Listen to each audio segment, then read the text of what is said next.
Life is a stage. Remember, we will go one day.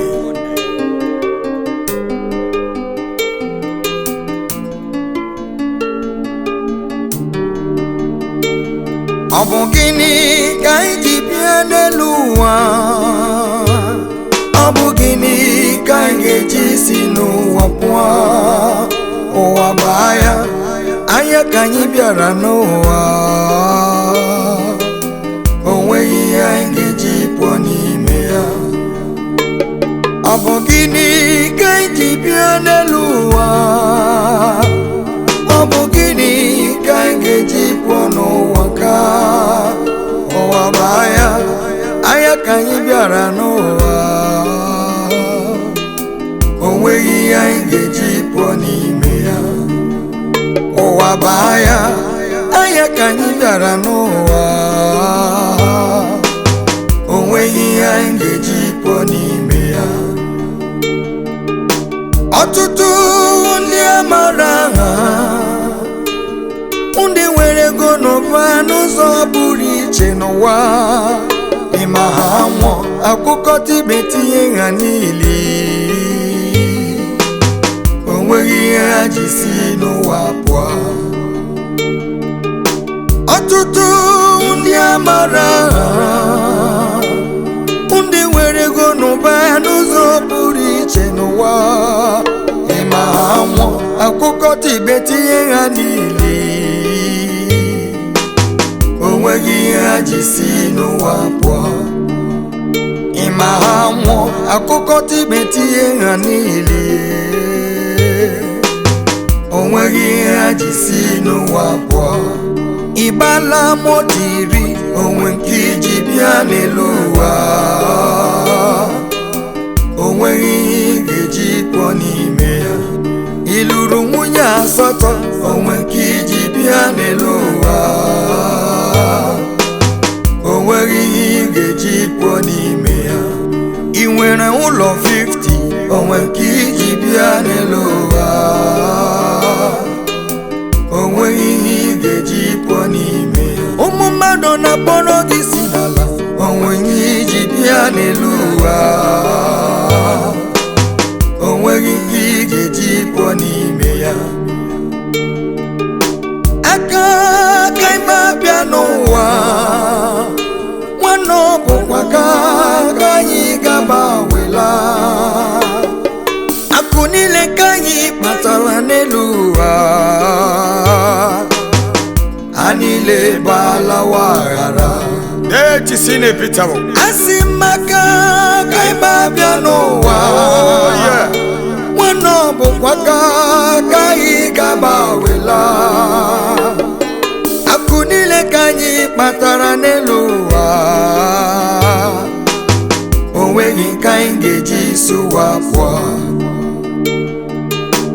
Ọ bụ onye si na ọ bụ ya ka my brother, can you tell me? nwanne kwe ma ha n'igwe niile ga-agarịrị n'ụzọ. Ị ga-eji maka ego ụwa tinye aka gị na njọ. You have acquired wealth and all that makes you a great man. You will go one day. No one.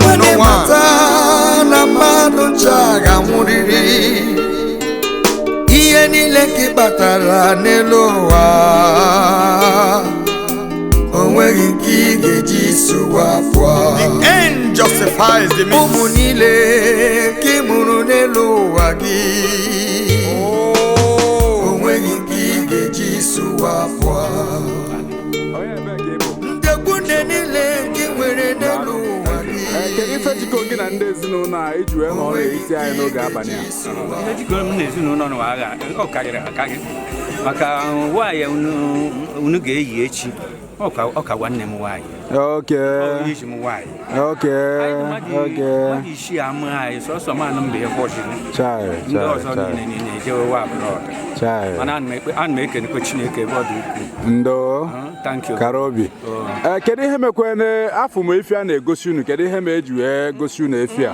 Anyị ma na ada anyị o were mmadụ ebe a ọ mụtara ụmụ. Ha chịrị anyị wuru nke n'ụwa jee mee ka ije men ba isi oho. Okay, omenala ndị ebe a ka ọ bụ. Owo. Oga Sonny Agbanika kwa ya na ụmụnne ya. Too much. Chai. Daalụ ka eke obi dịkwana gị. Chineke ọkwapọrọ na pọrọ. Wow. Ada nwanne m nwaanyị abụghị onye udo, ọ bụghị onye na-ese okwu. Ọ bụghị onye na-akpa kama ga-eshi. O biri n'ndụ ya ka nke anyị ji wee kọọ. A sị gị kọwaa nwanne gị nwaanyị kedu ihe o ji mere aka ọrụ mgbe ọ nọ ndụ? Ọ zụrụ asha na mechie kpọba ite. And ite ya kwa nke a nụchido na ọrịa ga-abịa zụrụ ebe nwa. Maka ite ọ na-akpịda oke. Ọ yara ahụ tupu ọ nwụọ? Ọ yakwara briefly. Ọ ndị chọọchị ka ndị omenala ga-enye ya? Mba, anyị agafe okwe nke ndị omenala. Ọ chọọchị na-eyi ya biko. Ka chọọchị ga-enye ya? Ascension. Ascension dị na Ụmụọha. Ya nkwadoro akwado maka mmemme a? Too much. Kedu okwu nkasi obi na-atọgbọrọ ndị unu bịara mgbarụ abụ ụmụ nwaada unu? Okwu nkasi obi na-enye ha bụ ha jisikwa ike na preparation ihe ha na-eme. Jehova Chineke ga-agosi ha ebe ọ dị ukwuu. Amen. Biko, ọ bụ ebe ukwu m chọrọ ịgwa ha. Anyị ekene gị chief. Thank you. Ngwa nke ọ dị o. Lift your name so high, we adore you. We worship your majesty, King of glory.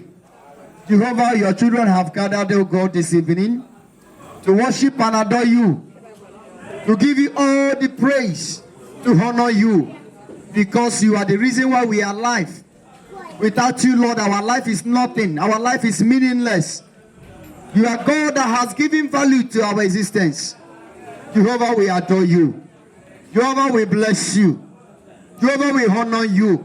It's not that we are far better than those that could not be opportune to be alive tonight to honor you.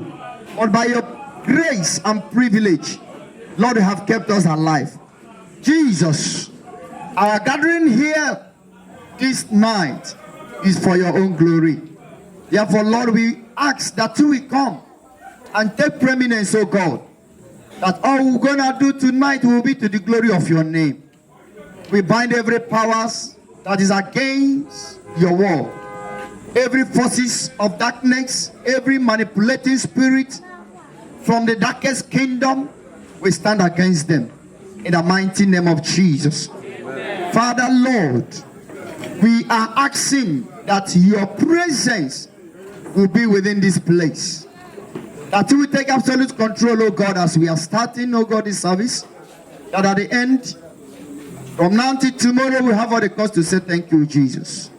Blessed be your name for having answered our prayers.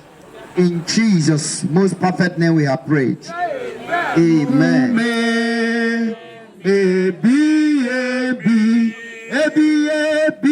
Where comes Roni Medi Kamiri Navara Amiri Na Obara Kesina Kokipota Kesina Akukipota Buriye Sachanjo Oro I Sachanjo Zaputa Nikenke ya mama Kabiakute Amako Kumobeki Amamo Otoni Mobi Yemuwe Yere Maka Abiani Of Cham. Oh yes, idema, Chineke idema, Chineke idema, idiro iboma.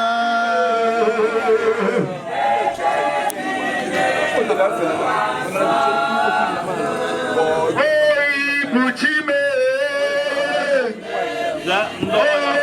Buchime, Buchimeluwa, Uwaso,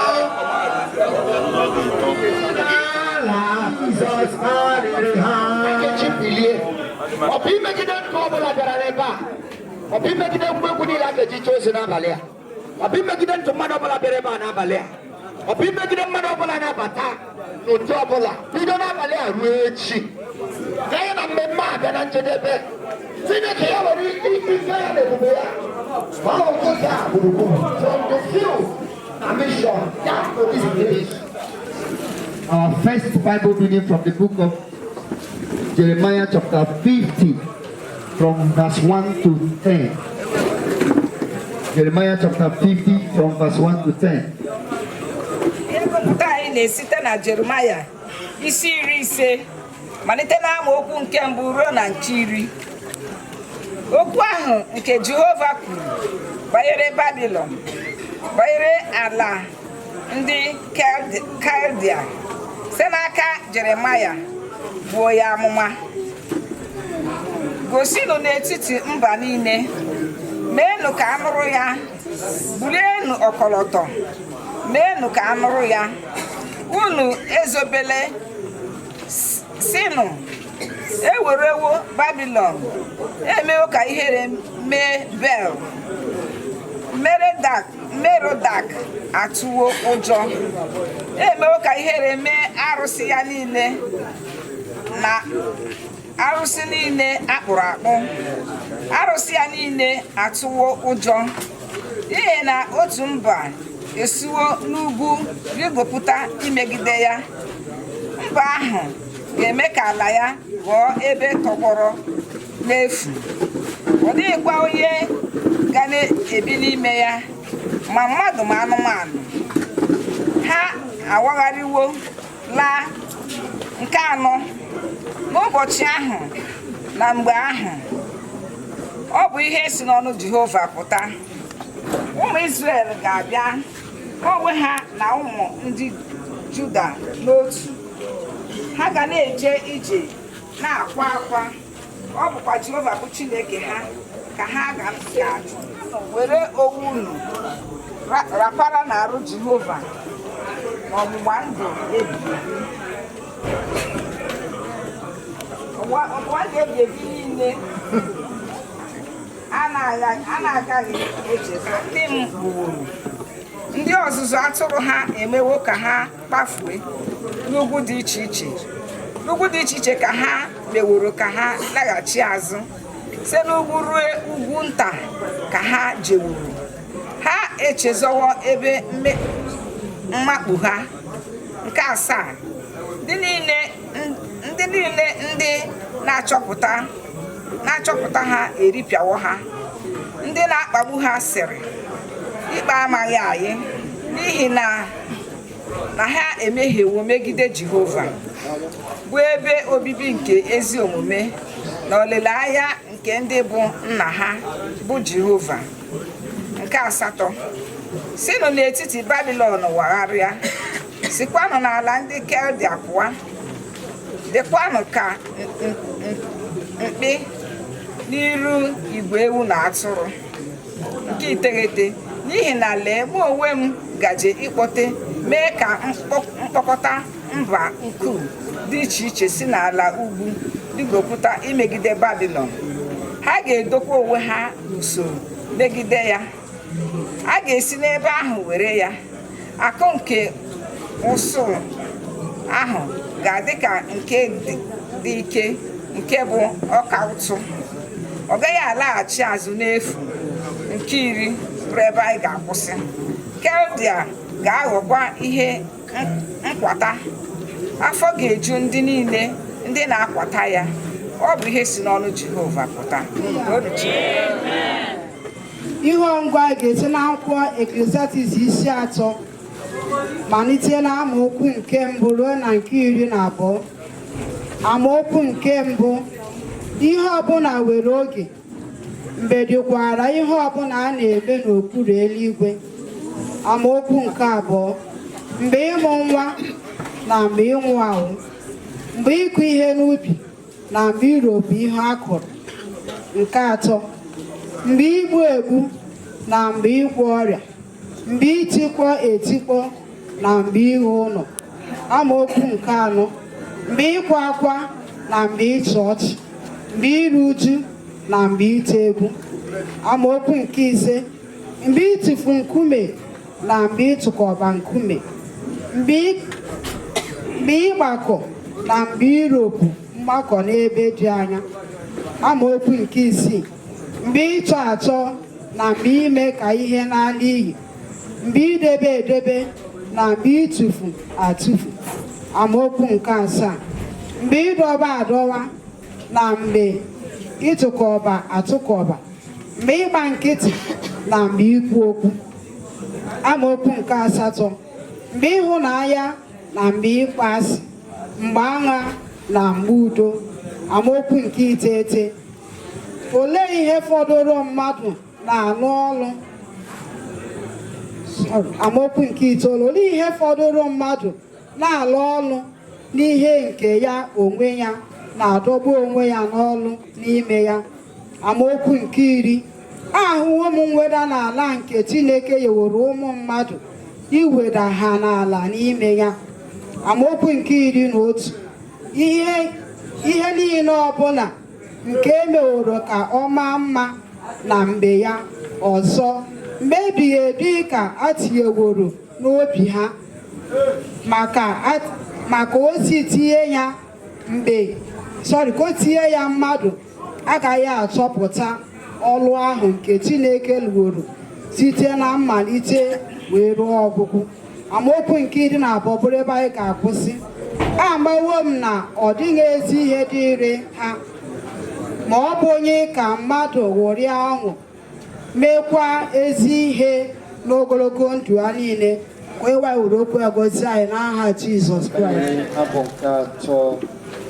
Abụ 145. Abụ Igbo 145. Mara mma karịa. 1 to go. Ala dị mara mma karịa. Site n'okwukwe ka anyị hụ ya. Site n'okwukwe ka anyị hụ ya. Nna Chineke, nna Chineke na-echere ya. Ka o doziri anyị ebe obibi. O doziri anyị ebe obibi ma emesịa.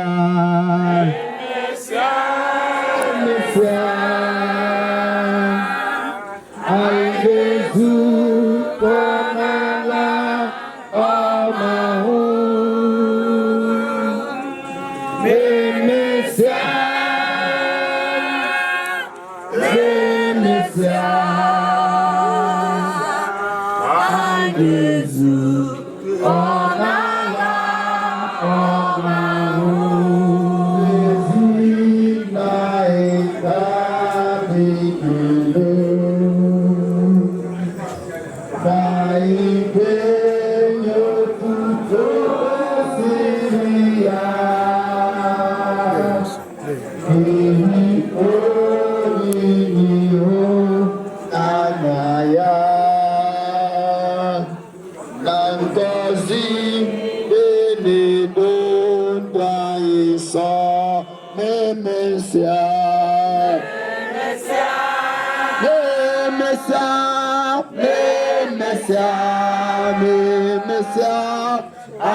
Amen.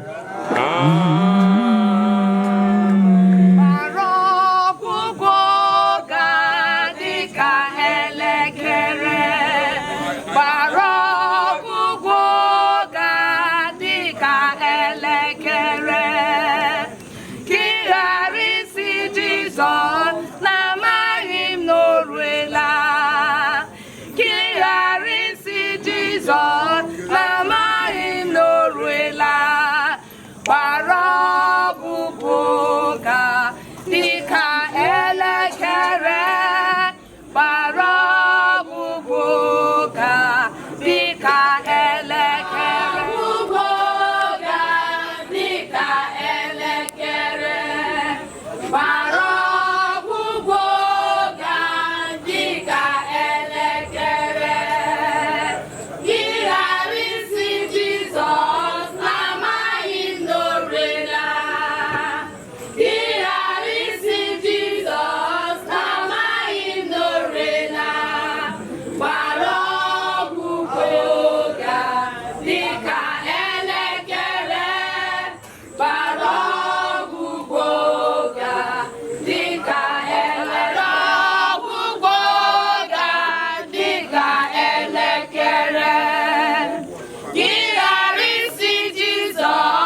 bara ọgwụgwọ ga dịka elekere ka ị ghara isi Jizọs na-amaghị m n'orela ka ị ghara isi Jizọs na-amaghị m n'orela bara ọgwụgwọ ga dịka elekere bara ọgwụgwọ ga dịka elekere nụrụ ame unu ndị na-eleda Chukwu anya n'ime ụwa teta n'ụra nke njọ Chukwu nke igwe na-asị gị lọta ezi nwa teta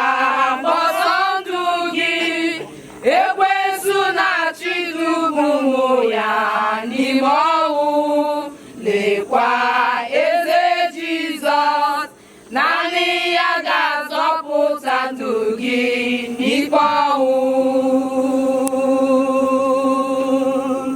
teta n'ụra ame onye ọma nke Chineke bụ ndụ na-akpọ gị teta nụrụ olu ya ọ bụ Chukwu na-asị gị lọta ezi nwa teta n'ụra ame ozi ọma nke Chineke bụ ndụ na-akpọ gị teta nụrụ olu ya ọ bụ Chukwu na-asị gị lọta ezi nwa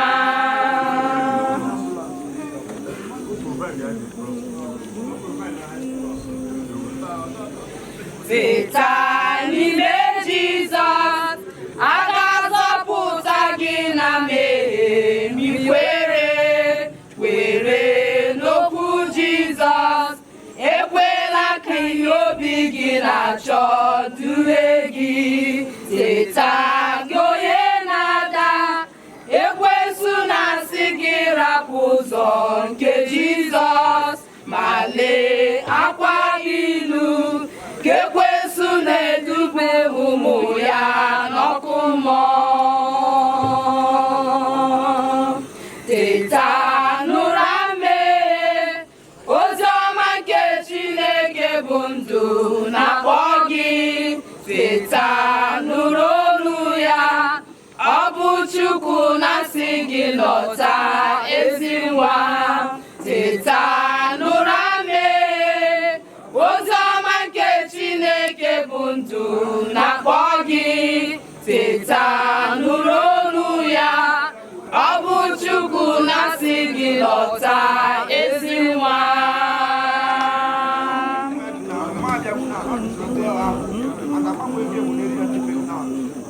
teta goyi umengwụ gị onye na-adịghị ekpere gị mgbe niile cheta okwu Jizọs n'ekpere ka ike unu ga-adị mgbe niile n'ime ihe Jizọs ekwensu ga-agbapụ n'iru gị mgbe niile teta onye obe ekwela ka ndị na-achọ ndụ gị wude gị teta n'ụra ame ozi ọma nke Chineke bụ ndụ na-akpọ gị teta nụrụ olu ya ọ bụ Chukwu na-asị gị lọta ezi nwa teta n'ụra ame ozi ọma nke Chineke bụ ndụ na-akpọ gị teta nụrụ olu ya ọ bụ Chukwu na-asị gị lọta ezi nwa Chukwu na-asị gị lọta ezi nwa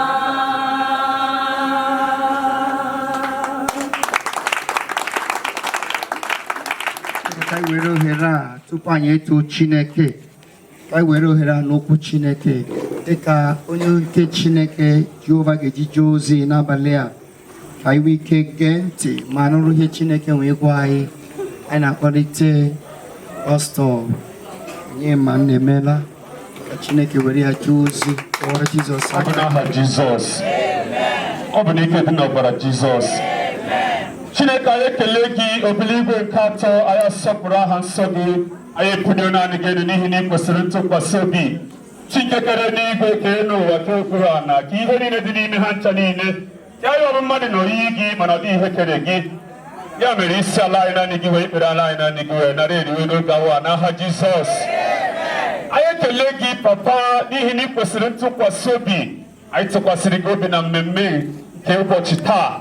Jehova anyị ma ị ga-emeri anyị dịka anyị si wee yọọ gị papa nke ime eluigwe.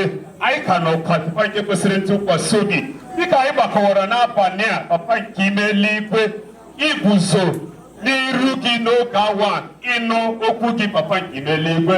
Jehova bee ntị anyị ugwu ka anyị wee nụrụ wee tinye n'ọrụ ka o wee bara mkpụrụ obi anyị n'uru. Jehova anyị na-ekele gị papa nke ime eluigwe, asọpụrụ gị bulie aha gị elu. Imeela n'ihi mmadụ ọbụla nke gbakọrọ n'ogige a n'ụbọchị taa.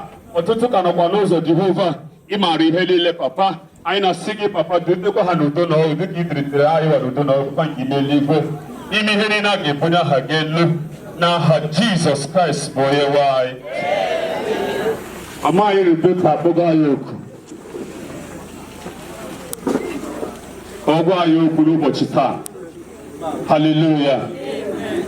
Akwụkwọ nsọ sịrị na ihe niile nwere oge na mbediri ihe niile, mgbe a ji akụ mkpụrụ na mgbe a ji aghọrọ mkpụrụ. Praise the Lord. Haleluya. So na anyị guzoro ebe a n'ụbọchị taa bịa n'abalị a ime gịnị? Ikwere mama anyị ugwu. Bịa n'abalị a. Amen. Hallelujah. Anyị jegodi n'akwụkwọ nsọ ka anyị gbapụ ọsọ. Anyị jee n'akwụkwọ nsọ baa na Ecclesiastes chapter 3. Ijebeti aka ebe ahụ. N'ihi na John 3:16 si na Chineke hụrụ ụwa n'anya otu a. O nyere anyị ọbụna ọkpara ọ mụrụ naanị ya ka onye ọbụla nke kwere na ọ ghara ịna n'iyi kama ka o nwee ndụ ebi ebi. Chineke hụrụ anyị n'anya hụbiga anyị oke. Nwanne nwoke, nwanne nwanyị, gịwa bụ onye nna, gịwa bụ onye nne, gịwa bụ onye ndị yuutu nọ n'ogige a n'ụbọchị taa na-anụ olu m n'oge a. Na Chineke hụrụ gị n'anya. Hallelujah. Gụọrọ m chapter 3. Ecclesiastes chapter 3. Mgbe ịkụ ihe n'ubi na mgbe ịropụ ihe akụrụ, mgbe igbu ebu na mgbe ịgwọ ọrịa, mgbe itikpọ etikpọ na mgbe iwu ụlọ, mgbe ịgba akwa na mgbe ịchị ọchị,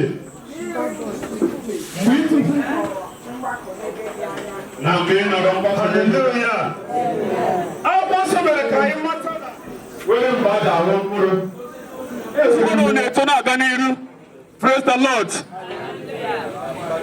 Akwụkwọ nsọ mere ka anyị mata na na-ewere mgbe ịghọrọ mkpụrụ, mgbe ịghọrọ mkpụrụ dịka Chineke wọgoro mkpụrụ bụ gịnị? Mama anyị.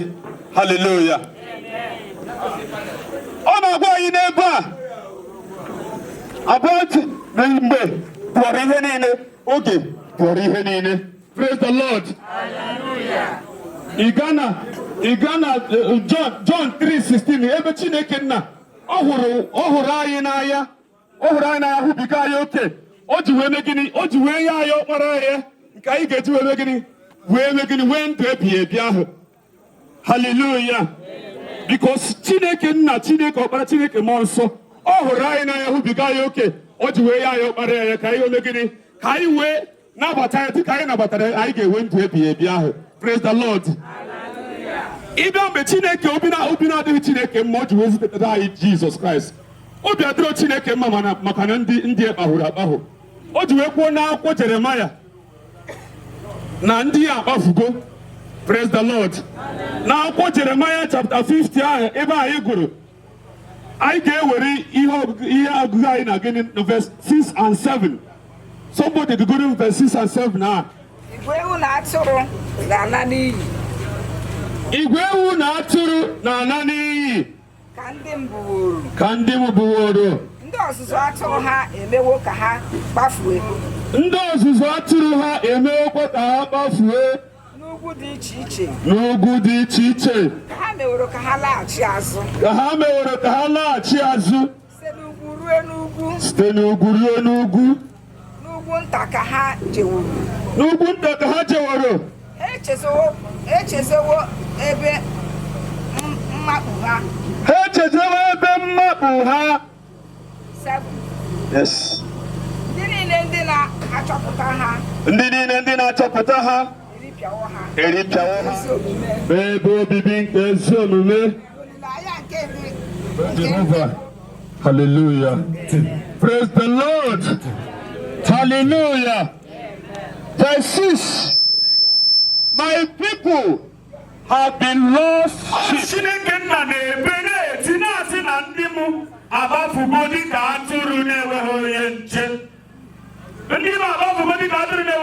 My people have been lost sheep. Their shepherd have led them astray and caused them to run on the mountain. They wander over mountain and the hill and forgot their own resting place. Hallelujah. The Lord.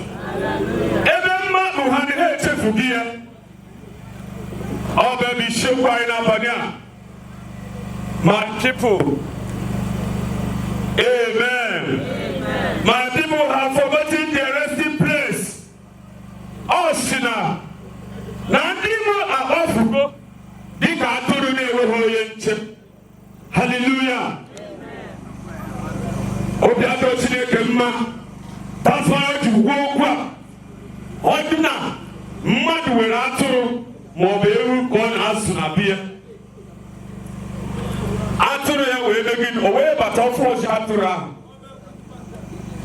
obi ga-adị ya mma obi amadụ ya ahụ mma onye ahụ ga na-awagharị na-achọ atụrụ ya ọtụrụ ọchọte ọ maghị Rebeka kpọrọ anyị oku taa ịdọsi anyị na ọtụtụ echefugo ebe mmakpụ ha echefugo ebe ezumike ha ọ maghị Rebeka na-agwa anyị na ọtụtụ echefugo ebe ezumike ha. Hallelujah. Ọtụtụ akpafugo na-awagharị na one mountain or the other n'ugwu nke a na ugwu nke ọzọ.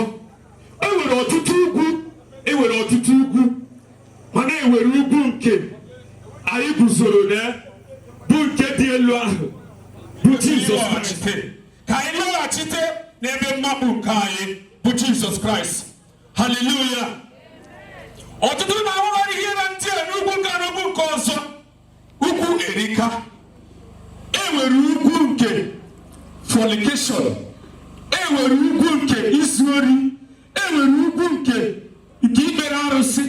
Enwere ugwu nke iribiga mmanya oke. Enwere ugwu nke ịkpụsa gị na ọtụtụ ịpụta.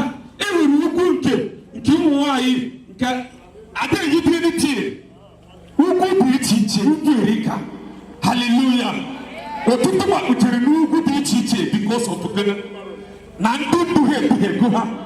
The shepherd has led them astray. The shepherd mana gụwa na-ebi astray gụwa emere ka ịkpafuo kiri ebe akwado uche dị. Hallelujah. Onye ịghara ikpere bụ Chineke. Ọ bụghị mmadụ ka ịghara ikpere. Ọ bụghị bishọp ka ịghara ikpere. Ọ bụrụ pastọ ka ịghara ikpere. Ọ bụrụ evangelist ka ịghara ikpere. Ọ bụrụ teacher ka ịghara ikpere. Ọ bụrụ ndị ozi Chineke ka ịghara ikpere. Ọ bụrụ ndị nta ka ịghara ikpere. Ịghara ikpere Chineke kwụsụ niile nke ndị agha. Ka iji eji wee mee mmadụ ala ụdị elu ịwarịwazi n'ugwu dị iche iche here and there. Hallelujah. Because echetara m mgbe nọ n'ugwu enwere ugwu nke nọ there before mana Jesus have found me and restored me. Oge nọ n'ugwu a anọ m n'ugwu nke fornication, anọ m n'ugwu nke ịṅụbiga mmanya oke. Hallelujah. When I'm a church, I'm a church, I'm a community in a church. This is the church. When I get in there, when I'll be on my okay. Now, I go near the teacher. Praise the Lord. When I'm with Jesus Christ, founder more. Oh, God, I can't do marana. Every Papa, she Jesus,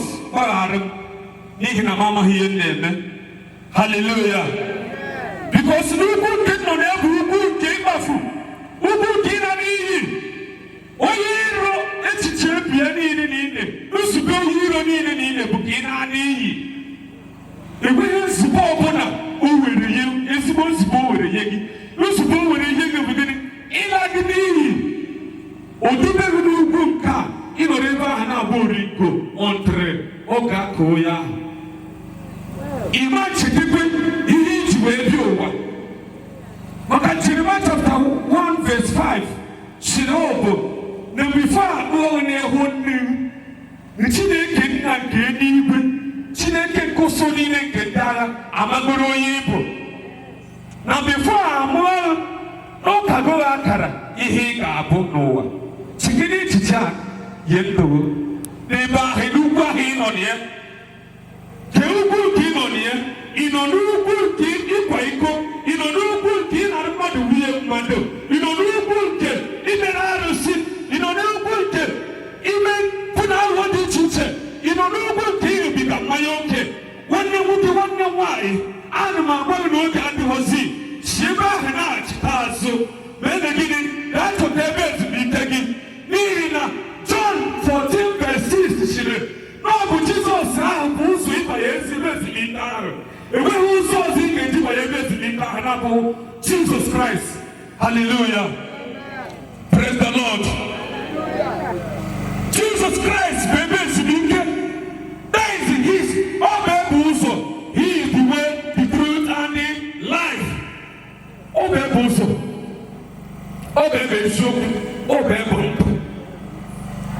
Open I told you is also.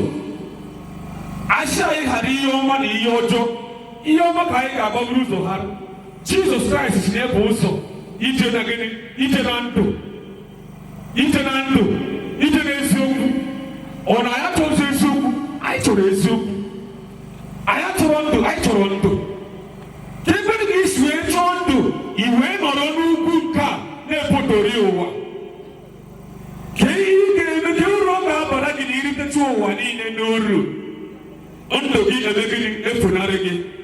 Praise the Lord. Hallelujah. And you mentioned to get every man when I was are here and there. When I did nobody didn't over I am doing a chair. Over I am what we show over I am paralyzed. Over no ya do come. Ibama Hawaii. Oh, Ibama Hawaii. I can hear me going to get Chineke. Hallelujah. Oh, you can't do. We have to remember the Ebez. Have to remember Mabuha. Jesus Christ, John 14, 6. Oh, Senior Bozo, it's open and do. Or do you open up? Kikaga Kurune, Mobushten, you with Jesus Christ. Hallelujah. Oh, be a beregi, Bike Guru Bibo, Ego City. Oh, be a beregi, Bernadike. Mbodi ka no Ibara dopota we me kan guzoro nebe dienu igosiri obiebere mbenadike igosiri obiebere mbenadike. Hallelujah. Come with me. Jesus na mo. We are in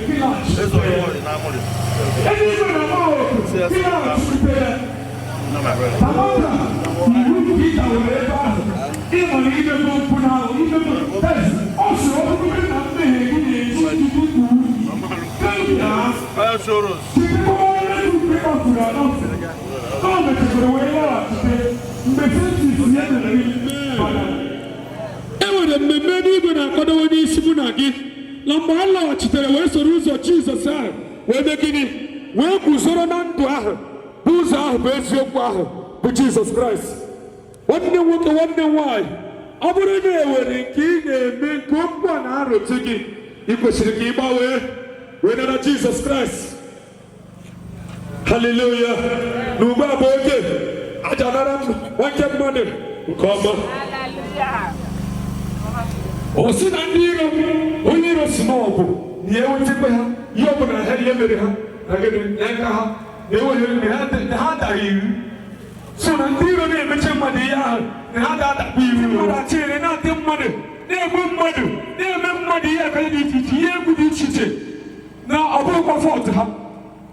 Fọt ya bụ onye ahụ emere ya ọ wọkwuru onye ọma maka na enwere ebe isi titigo n'ebe ị kwesịrị ịnọ. Enwere ebe ị kwesịrị, enwere ebe ọ bụrụ na ị nọ n'ebe ahụ ka mgbe atụ elu tụọ ala tụọ akịrị tụọ ogodo ọma megide ọma rute ya aka. Ọ sị na anyị ga na-anụ ya na ntị na ọ gaghị erite anyị aka. Hallelujah. Praise the Lord.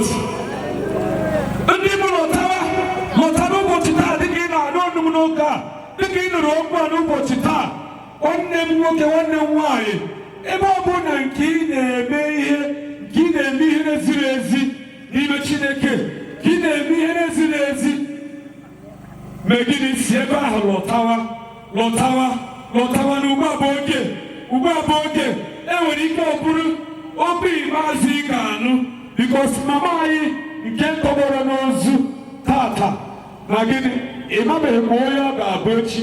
Enwere ike echi niile ọ bụrụ mụnwa, mana mmezi ụzọ m n'abalị a echi niile ọ bụrụ mụnwa ama m ebe na-ana na ebe ka mma. Nwanne m nwoke ịnụchi okwu a n'abalị a, mezi ụzọ gị n'abalị a. Ọ bụrụ na ezute gị echi niile ebe ị na-aga bụ ebe ka mma. Praise the Lord. Akpafuru m n'ọbara, ana m awagharị na mmehie, ugbu a lọtawo m, Chukwu nụrụ olu. Akpafuru m n'ọzara, na-awagharị na mmehie, ugbu a lọtawo m, Chukwu nụrụ olu ya. Na-ata n'ụwa niile, okwu ga-adawa ụda na ntị ndị gị, ọ gaghị abụ n'efu, ọ gakwana abụ amamikpe, kama ka ọ bụrụ okwu na-enye ndụ nke ga-eme Jehova dịka nwa oru gị siri n'oge gara aga n'ọkwa ozi ọma ka eziri ya wee site n'ugwu ebe ya kpagara wee kpaghachite azụ. Onye nwe m ọkwa otu ozi ọma ka ọ nọkwa n'ime ya, ka ntị ọbụla nụrụ ya wee si n'ebe ha kpafuru wee lọghachite azụ, mara na uru dị n'ime gị. Chineke m biko ka aha gị bụrụ ya na-asọpụrụ, ka mmadụ n'ebe a nke nụrụ okwu a wee si na ọ bụ ụbọchị nke ọkpụkpọ oku ikpeazụ nke Rebeka, ka ya were ndụ ya wenye Kraịst. Chineke m ekwela ka mkpụrụ obi ahụ nke ị na-akpọ oku zuru ike ganye n'ezie na ọ nabata gị dịka onye nwe ya na onye nzọpụta. Nara ekele Chineke dịka a na-enwe mkpebi a, ka gbuo aha ndị dị otu a bụ ndị nwere mkpebi a n'akwụkwọ nke ọnwụ ma dee ha n'akwụkwọ nke ndụ, ka aha gị wee bụrụ ha na-asọpụrụ, nye ikike bụ nwa gị ikpere gị na-adaghị mgbe ọzọ. In Jesus' name we pray. Hallelujah. Hallelujah. Anyị na-achọzi ịchịkọta. Tupu anyị achịkọta, anyị chọrọ ka anyị too Chineke. Anyị too Chineke n'ịdị mma ya, n'ezi ndụ mama Rebeka. O biri ezi ndụ. Enwere ihe a na-akpọ celebration of life. Maka na nke bụ eziokwu, mama at 95, all celebration of life. Man, one thing is that now this celebration of life is a double celebration, double honor. It's a double honored celebration. Why did I call it a double honored celebration? one bụ na mama anyị biri ezi ndụ nke afọ juru n'ime ya dịka onye nwụrụ n'ime Kraịst, dịka onye tụkwasịrị Chineke obi, onye sịrị na Chineke bụ ihe nketa m. N'ime ihe niile ọ gabigara, ọ tụkwasịrị Chineke obi, o wee nwụọ dịka nwa Chineke. Onye ma bụ why we are celebrating. N'aka nke ọzọzi, mama anyị dịrị ndụ nke afọ juru 95 years. O nwere extra 25 years from nkwa Chineke kwere. So ọ nwụrụ na good old age. 95 bụ age nke a na-asị yes na onye dị otu a dịrị ndụ nke ọma. So n'abalị a we are celebrating for a life well spent and a life well lived.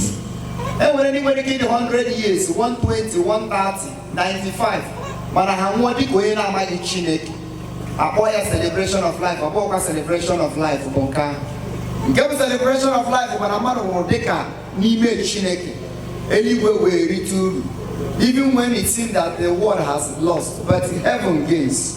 So mama anyị Rebecca, anyị na-celebrate ndụ obiri dịka nwa Chineke nakwa ndụ nke Chineke ji sitere n'ogologo ndụ wee nye ya. N'abalị ya ka anyị na-achọ ka mmadụ niile soro anyị dịka anyị na-aga ime ya. Anyị chọrọ ka anyị metụ ya na lokal anyị ka anyị si eme, maka na mgbe ụkwa na-abịabeghị nwaanyị dị ime adịghị ata nsị ewu. So anyị ama nkwukwe agba ọhụrụ anyị afụkwa agba ochie. So ọ bụ ezi anyị n'ọdụ otu anyị metụcha na nwa agba ochie anya then anyị etoo Chineke. So ọ bụrụ na anyị tosie Chineke, anyị emenwe obere drama gbasa ka Chineke gosi anyị n'aha Jizọs. Ana m akpọlite chorus leader. Ana m akpọlite chorus leader. Ihe m na-enweghị anaghị agụ m. Ana m akpọlite chorus leader ka ọ bịa nye anyị abụ yes ka anyị too Chineke. Biko dịka a na-eto Chineke, ụmụ nwaanyị niile ma ụmụ nwoke, mmadụ niile n'ebe a bụ ụmụ Chineke, ọ na-apụta ka anyị gbara Chineke egwu. Anyị mesịa nke a, ndị ezinụlọ ga-apụta, ndị ezinụlọ mama anyị apụtakwa. Ma ọ bụrụ na ndị chọọchị gbasa ugbu a, ndị ezinụlọ mama anyị apụta gbakwara Chineke egwu. Yes. Hallelujah. Amen. Amen. Ịma na anyị bụ ndị Christ Ascension Church. Anyị ga-egosikwa ihe eji mara anyị. Maka mgbe anyị na mma anyị na-eme, anyị maara ka aja aka eka. Praise the Lord. Naanị ihe nchọrọ ka ịkụ aka gbara Chineke egwu, gụchikwa egwu a ike. Hallelujah. Chahụ jiri aka n'abọ mere m ihe ọma. Anyị ga-ejikwa aka n'abọ nye ya nke ọ na-eri. Chahụ jiri aka n'abọ mere anyị ihe ọma. Aga m ejiri aka n'abọ nye ya nke ọ na-eri, nye ya nke ọ na-eri. Mere m ihe ọma. Nye ya nke ọ na-eri. O mere gị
The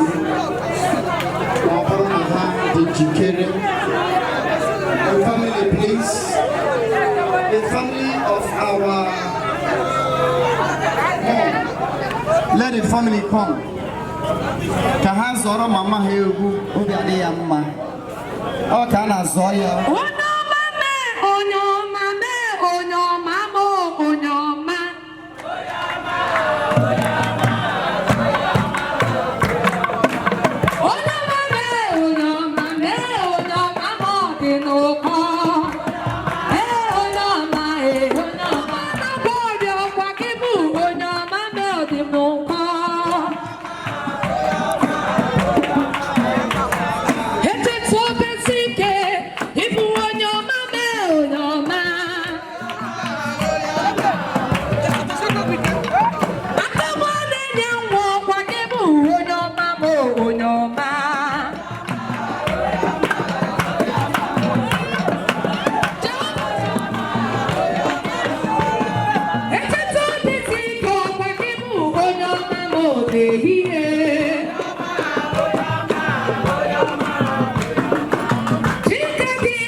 Zion, Zion. The one also. What did you be your touch or The celebration you celebrated tonight will be a celebration of long life. It will be a celebration in good health. It will be a celebration with joy of open door. Can be opening season or la? Abune were here with mere mama ino mama you deserve for kemerea.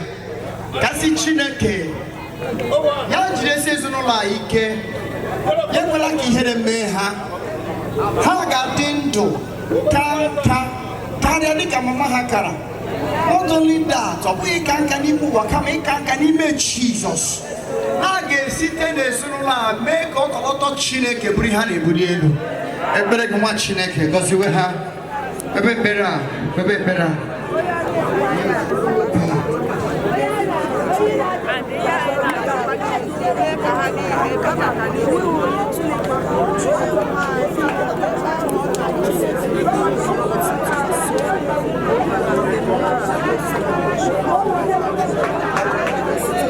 Chineke kimeligwe anyị ekele gị n'ezinụlọ Chineke ha bịara gba egwu ọṅụ n'iru gị Chineke akwụkwọ nsọ wee si na mgbe nwanne anyị na-ebe anyị soro ya bee na mgbe ọ na-aghọrị ka anyị soro ya ghọrịa anyị anaghị ebe na mama anyị nwụchuru kama anyị na-ebe Chineke n'imere ka ọ dị ogologo ndụ Papa nara ekele n'aha Jizọs okwu Chukwu na ụta si na-ewere oge wee ihe niile Chineke m oge a bụ oge anyị ji enwe ọṅụ n'iru gị wee na-aja aha gị mma for a life wee spend na mama anyị nọ Papa wee rara ụmụ ya wee tinye gị n'aka wee na-arịọ gị nchebe anyị na-arịọ gị mkpuchite ọ dịghị ihe ịkwa akwa na-erughị eru ga-eme n'ezinụlọ ọzọ n'aha Jizọs dịka mama anyị rụchawere ọrụ ya wee baala akwụkwọ anyị na-arịọ gị for longevity n'ebe ụmụ ya nọ Papa ka ọ dị otu a na ndụ ha n'aha Jizọs were amara nke iji echebe ndị gị wee leta ha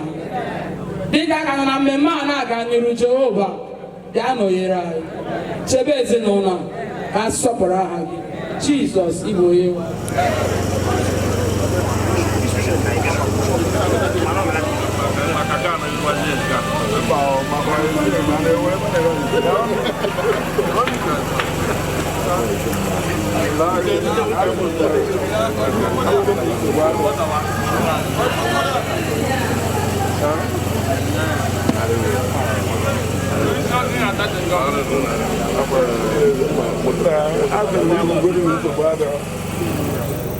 Otito diri Chukwu n'ihe ọlụlụ ọha biko bịakute na site na Jizọs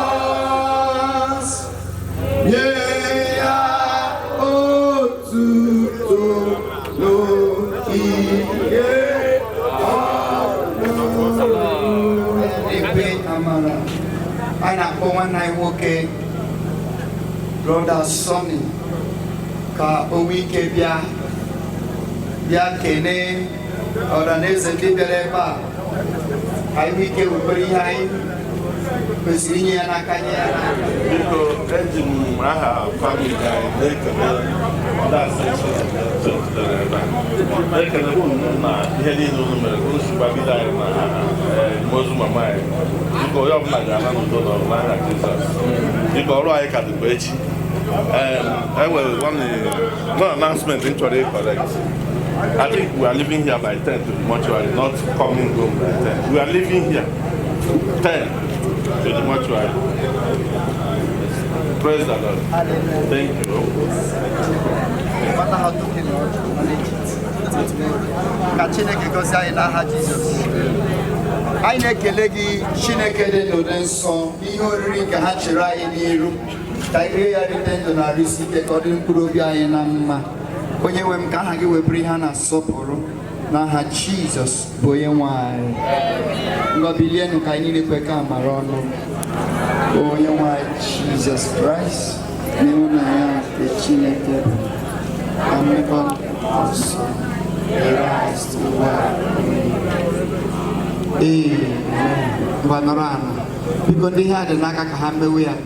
Please punch over to. God bless you for your cooperation. If the guy saw what they asked for,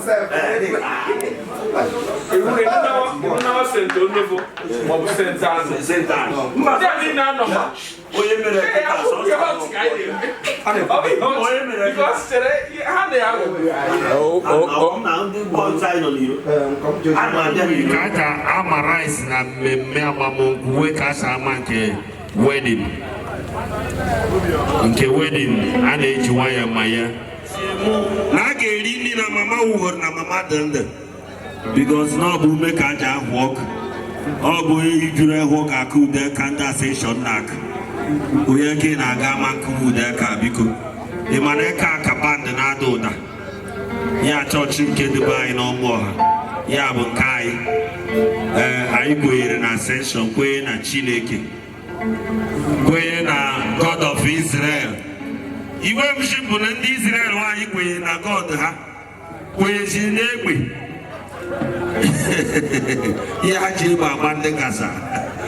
Anyị kwenye na God of Israel ha wee kwenye na egbe onye chọọ ha okwu ewere egbe gbacha ire atọ onye chọọ anyị okwu anyị akpọkuwe Chineke nke ha bịa nyere anyị aka. God mgbe m pere mpe ama m na Egypt na anyị na-ahapụ so n'Afrịka ebe eche m na ọ dị n'eluigwe mgbe a na-achị na Jizọs chi Egypt jewe Israel eche m na ọ n'eluigwe ka ọ na-echi ya niile ma m na ọ bụ Egypt nke dị na mgbago na wow social media wara ya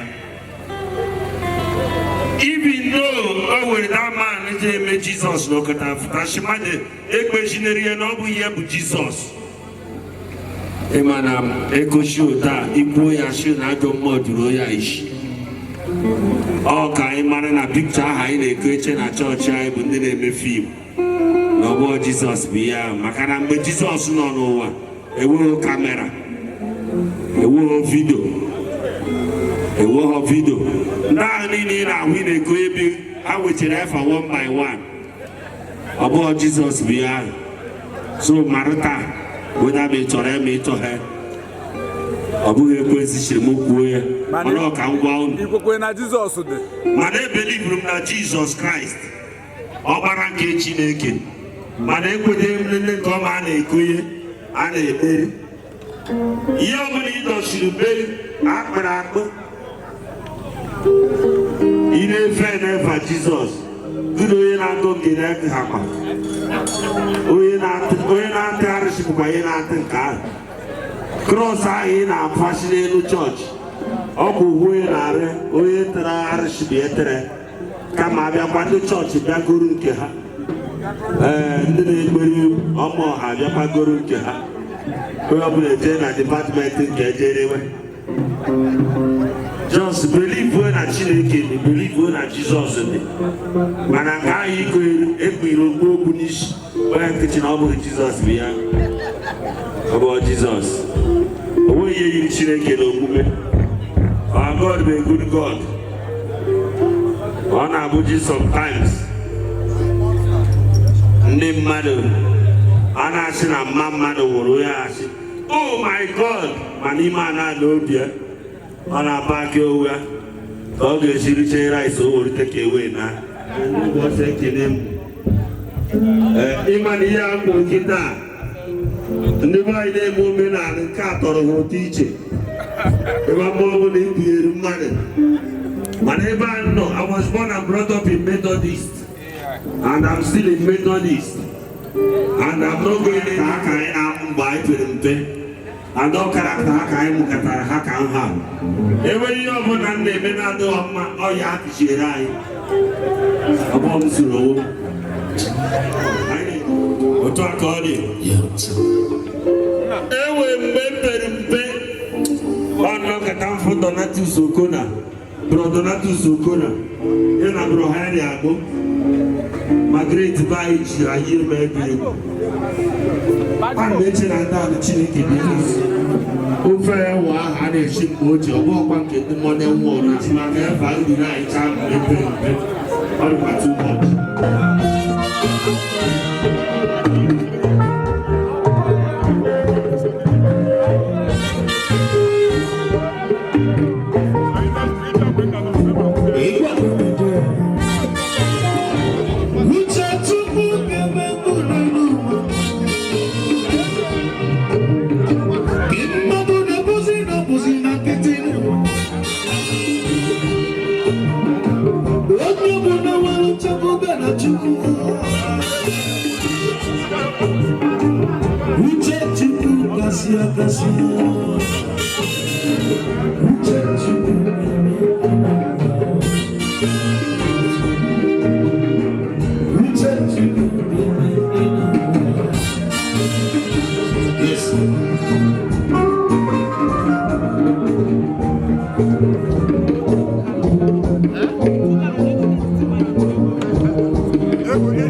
That's what it is.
My brother, thank you. Thank you so much.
na-aha.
Oh,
There'll be no more pain. There'll be no more shame. There'll be no more loss. In Jesus' name. There'll be no more sorrow. There'll be no more bloodshed. He said it is finished. We believe. He said it is finished. We believe. He said it is finished. He said it is finished on the cross of Calvary. He said it is finished. Yeah. We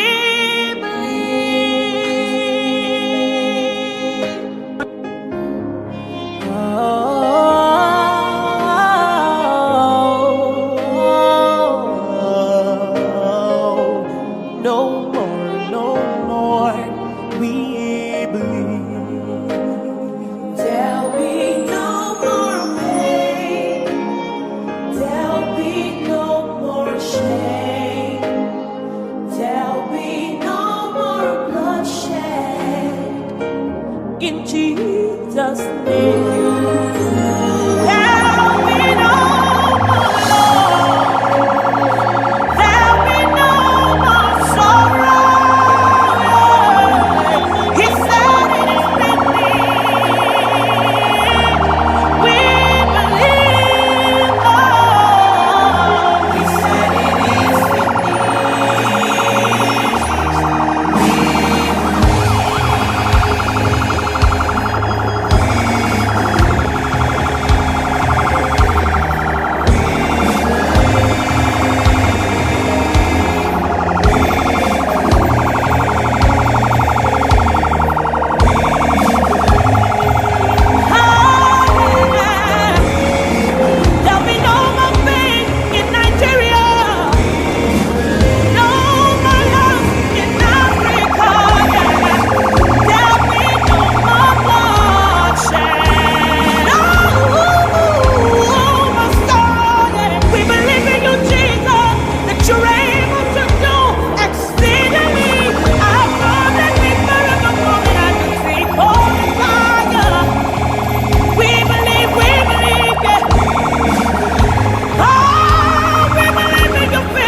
Nebahu kobindi igwebu olile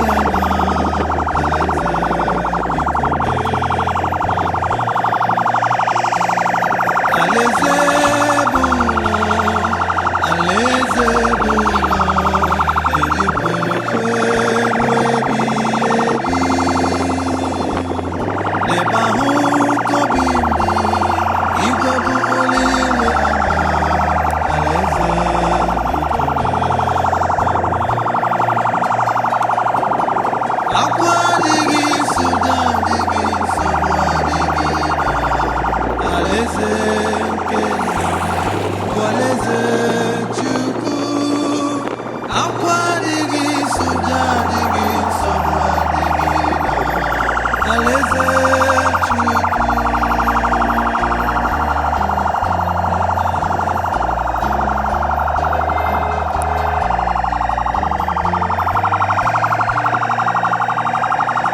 n'ihi ndọgbu nke ụwa mmadụ na-achọ izu ike na-echere ndị kwere ekwe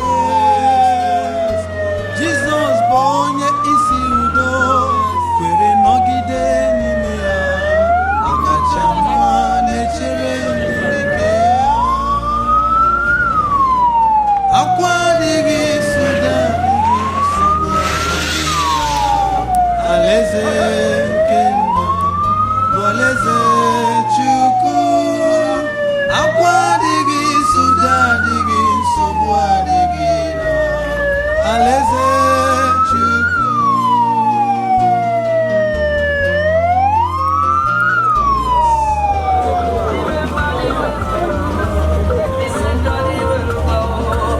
ụzọ ahụ dị warara isi ike agala mba onye kpọrọ gị kwesịrị ntụkwasị obi ngozi na-adịghị onye na-emeri ezike amara ya zuru ụzọ ahụ dị warara isi ike agala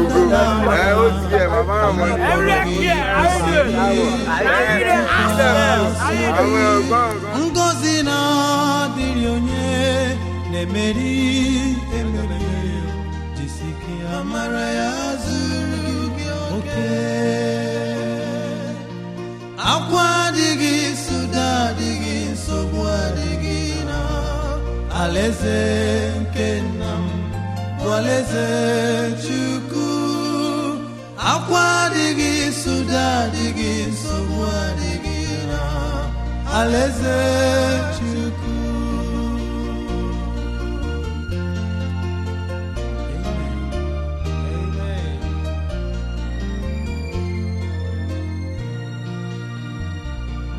soft as the voice of an angel reading a lesson on high, soft with a gentle persuasion,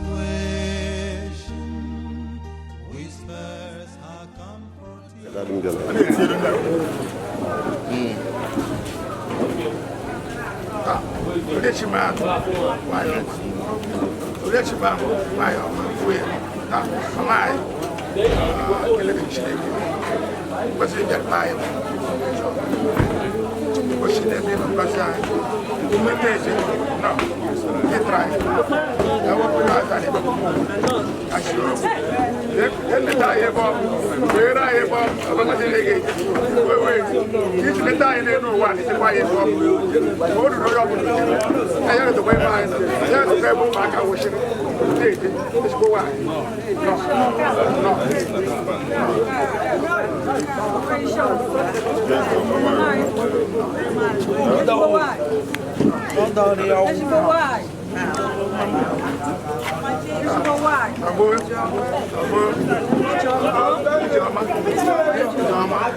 Amen.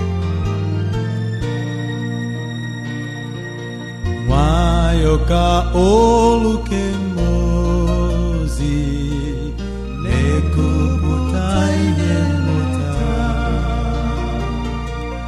na nrụgide dị nwayọọ, olileanya na-asị gị ugbu a, chere ka ọchịchị gabiga, ka ebili mmiri dajụọ,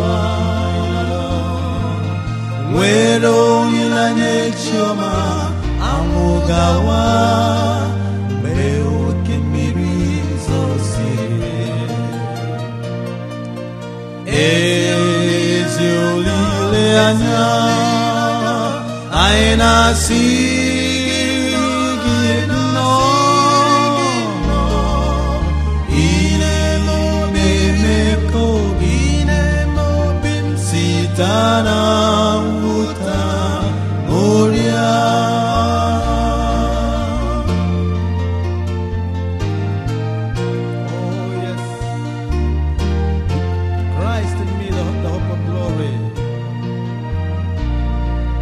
Nwere olileanya dị ike, legide Jizọs eze dabere ya, onye meriworo ike ọnwụ, wee kụjie mkpọrọ ili. Bịa ọbịa mmezu nke olileanya m, bịa n'obi m nke dara mba, bịa olileanya nke bụ nke ewezugala onwe ya. Ezi olileanya anyị na-asị gị nnọọ,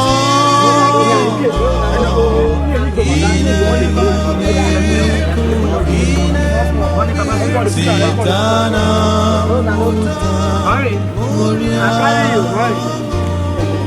yield not to temptation, oh, yielding a sin.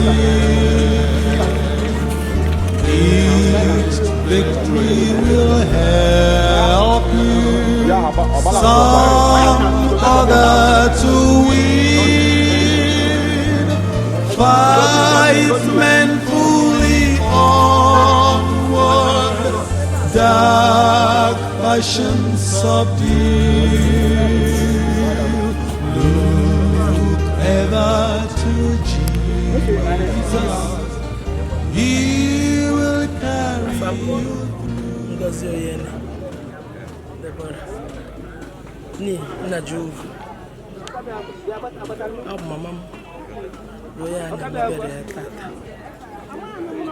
Mama m bụ oke ma ọ nnukwu nwanyị, ọ gbara mbọ dị ka nne, ọ na-ekotekwa nna ya ọfụma, ọ bụ ezigbo mmadụ, nwaanyị were obiọma. Mama anyị bụ onye na-akpọ udo mgbe ọbụla, ọ dachọ esemokwu, ọ dachọ ebe isi na onye a mere gị ọsị gị gbaghara onye ahụ, na-ebuwa Chineke. So my bụ a member of Christ Ascension Church. Ọ nọkwa ebe a Chukwu na-aza ya ekpere wee rukwe n'ụbọchị a Chukwu na-akpọrọ ya. Ana m ekele Chineke bụ onye mere na mma m nọrụrụ 90-something years. Ọ bụrụ ihe dị isi ndị ndụ na owute m wee nọ n'aka m ka ọ nọ wee wu, mana enwene ihe a ga-eme n'uche Chineke bụ ihe mere. M gbara mbọ dịka mmadụ, dịka nne, nekọta anyị, nekọta ụmụ ya niile, ndị ụmụ ya ndị nwaanyị nwụrụ hapụ ma anyị nekọtara onye ọbụla, na-eme ekpe sure na peace na-ere even ma mgbe ndị anyị niile ka nọcha, ndị nwunye di ya nọcha, o mekiri sure na ncha niile nọ in peace, they cook this in one pot, so onye ọbụla na-adị happy. So ogologo ndụ na obi, that is obi ọma. Ọ bụ na mmadụ bido na-ebi ndụ azin na-agbaghara mmadụ mmehie, na-agbaghara ibe ya, mmadụ na ibe ya nwee nsogbu, onye ahụ agbaghara ibe ọ ya bụ ndụ ma odabi. ihe ọ bụla imere ya end of the day ebe a ka ọ ga-ekposi ya ọ bụrụ onye na-achọ okwu kama kwa ọsọ ka gbagharị ego ọrịọwa ma onye mejọrọ ya ma onye mejọ taa ndị ese ọ bụrụ onye okwu maka ọ bụrụ onye na-achọ okwu kama kwa ihe ha ga-abụkwa ihe ga-esi ụbọchị njide onye udo and ekwe na Chineke na ọ nọrọgo na obi na nke ụbọchị tata bikos na ọ gbara ọsọ ya ọfụma ọ bụ onye bịara na-eje chọọchị bụrụ ewepụtara ya n'ihe gbasara ihe a na-aga na chọọchị ebe ahụ so bụ onye bikọrọ ndị ọfụma a na-ekere nke ma mchikwa ọsọ ndị na-ayọkwa Chineke ka onye kwere anyị ka udo ahụ mgbe anyị drọpụrụ ọ bụkarị ihe ga-agakwa n'elu ichi anyị ma ọ bụ na aha Jizọs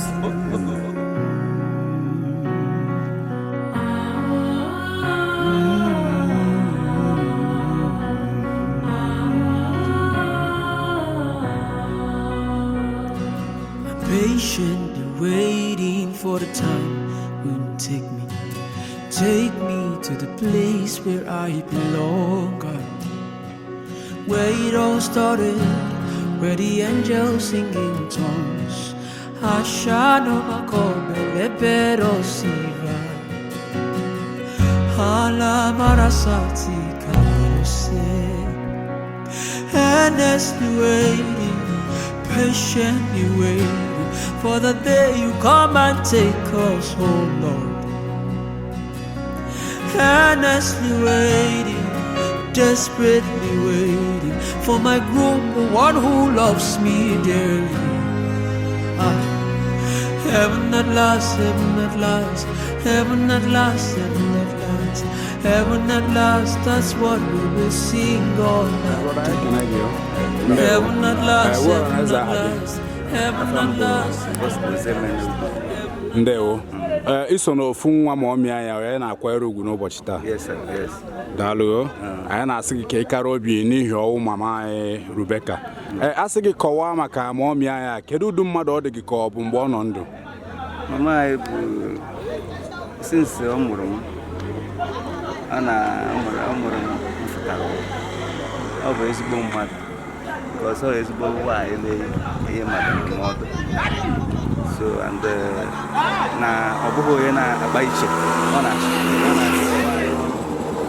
my senior brother na ndị my junior ọ na-achịkọwa anyị ọnụ ọbụla ọ bụ ebiri ezigbo ndụ ụdị ji anyị ghọtara so since ji ya wụrụ na ọ chịkọtawara anyị na-eme ka anyị dị n'udo and anyị dịkwa n'udo ahụ rute tata Chineke kpọọ ya Kedu ofufe ị ga-asị na ịmụta na ndụ ya mgbe ọ na-ebi ndụ ihe mmụta na ihe ndị a bụ ga-emegidekwana mmadụ ibe gị ụwa aka ha ọtọ kedu okwu ị na-agwa ụmụnne gị ndị ihe adakwasị gị na ha ụmụnne m ihe na-agwa ha bụ ka anyị si ndị ahụ mama anyị bi na nna anyị bi wee nọkwa n'ụwa Chineke akpọkwa anyị nke anyị and ekpere anyị bụkwa na-agwa ụmụnne m ka anyị kpekwa ekpere ka anyị dịrị ukwu mama anyị papa anyị because ha dịtara ndụ ka nka 95 abụghị obere ibu anyị ekene gị nwanne kara obi o ndewo ka anyị rapụ gị maka ọtụtụ ndị na-abịara unu mgbaru ndewo o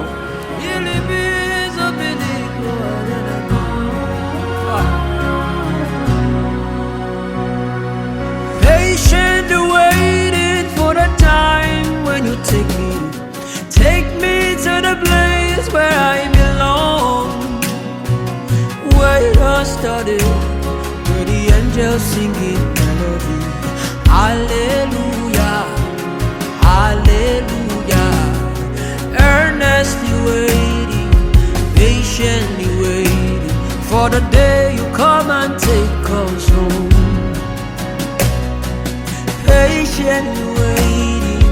Patiently waiting for my groom, the one who loves me dearly. Heaven knows, heaven knows, prepared for the saints, prepared for the ones who lost my Jesus. Oh, ale, ale, balabaya doko.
because we'll be going or starting by procession.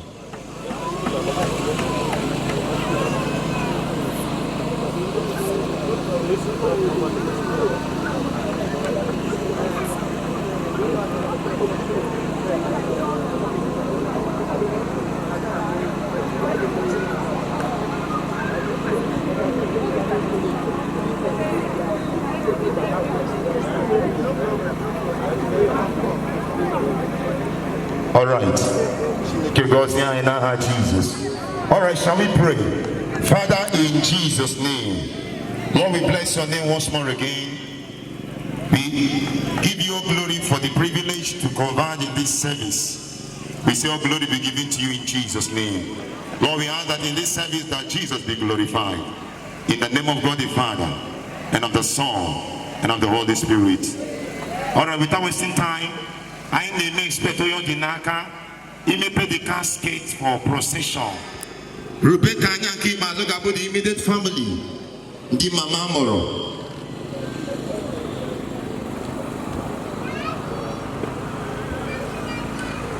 Ndi Zino Mama, Omaka Mama Nili, but the grandchildren, but the children.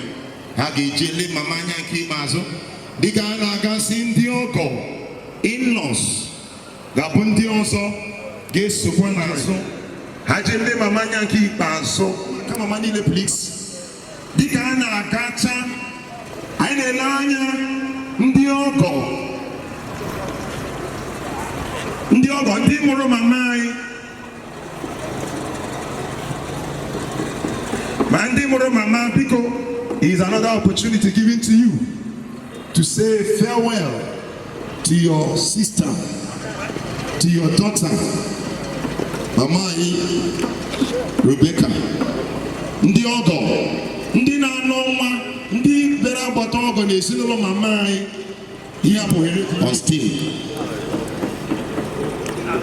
Any lion ndi ogo, mandi moro Mama, mandi notara Mama, mandi moriamo, mandi maro ogo na esinolo Mama here for Please, we want to recognize every individual. Today, we are saying farewell to our sister, to our mama, to our beloved daughter. One day we might also be, we shall be also in this type of situation. Just naming will get equate. If be you or I, or even in this condition. All right. The Kandi Church in Agassi. The casket is being covered.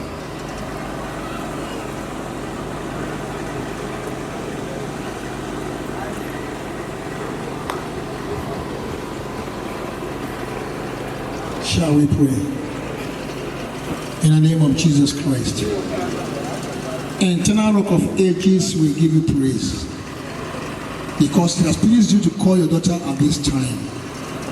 We thank you because nobody has his own or her own life in his hands. Thank you for the life our mommy lived here on earth. Lord, we commit all we're going to do today into your hands. Make a name for yourself. Accept her soul in your bosom. By the end, we all will meet to glorify your name.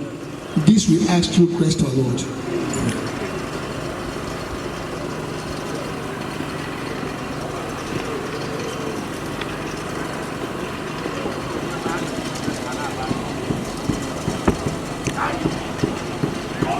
Glorify yourself once more again, that in everything Jesus be glorified. In Jesus' mighty name we pray. I shall take it the first team. Page 4. Apple, Kenasi, Ukume, baby, Apple 34. Rise on your feet to the glory of God if you are here. Ukume, baby. 1, 2, go.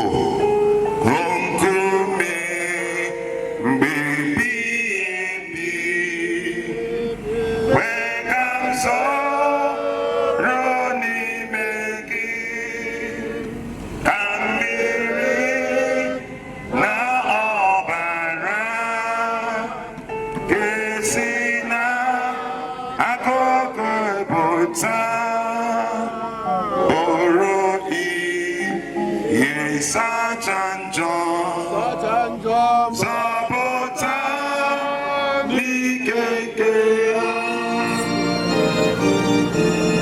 Abamaka number 3 Abama akabiakote amako romo begi abama otoni mobi yemowe yeremaka abiani si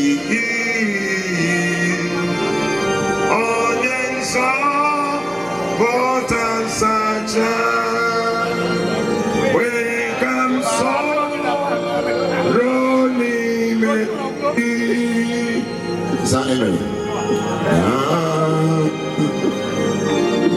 sit down and never go down. Praise the Lord. Sit down as we pick our Bible wherever we are to take the Bible reading. Actually, take the Bible reading this moment. We'll be reading the book of Hebrews chapter 9 from verse 21 to 27. Hebrews chapter 9 from verse 21 to 27. We want to call our Father in the Lord, Reverend Daniel Watch. Bible reading will be taken from the book of Hebrews chapter 9 verses 21 to 27. I read from King James Version. 21 says, moreover, they sprinkled with blood both the tabernacle and all the vessels of the ministry.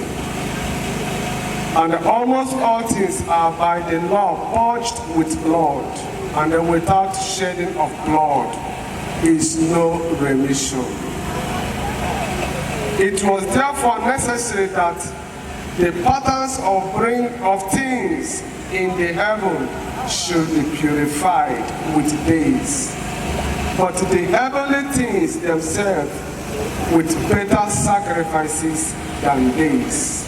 24.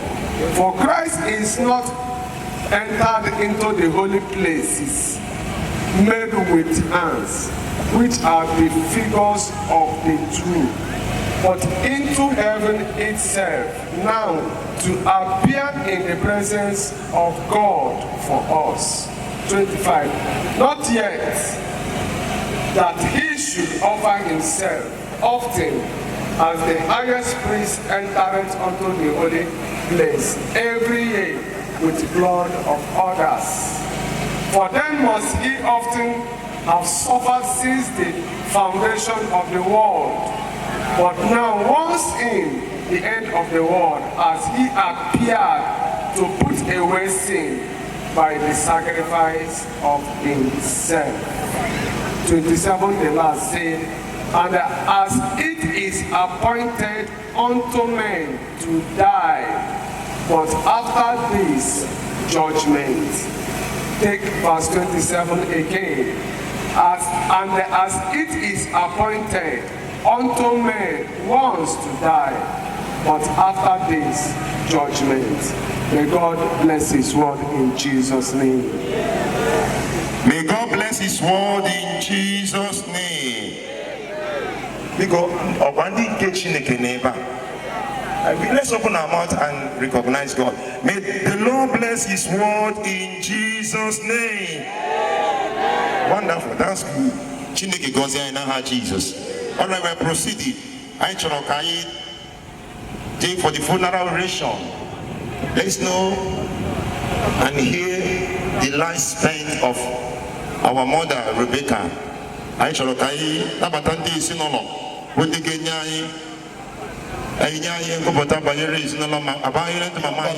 Before the church. Amen. All right, 191 Amarachi Wina. She's here to give us the biography. May the Lord bless us in Jesus' name.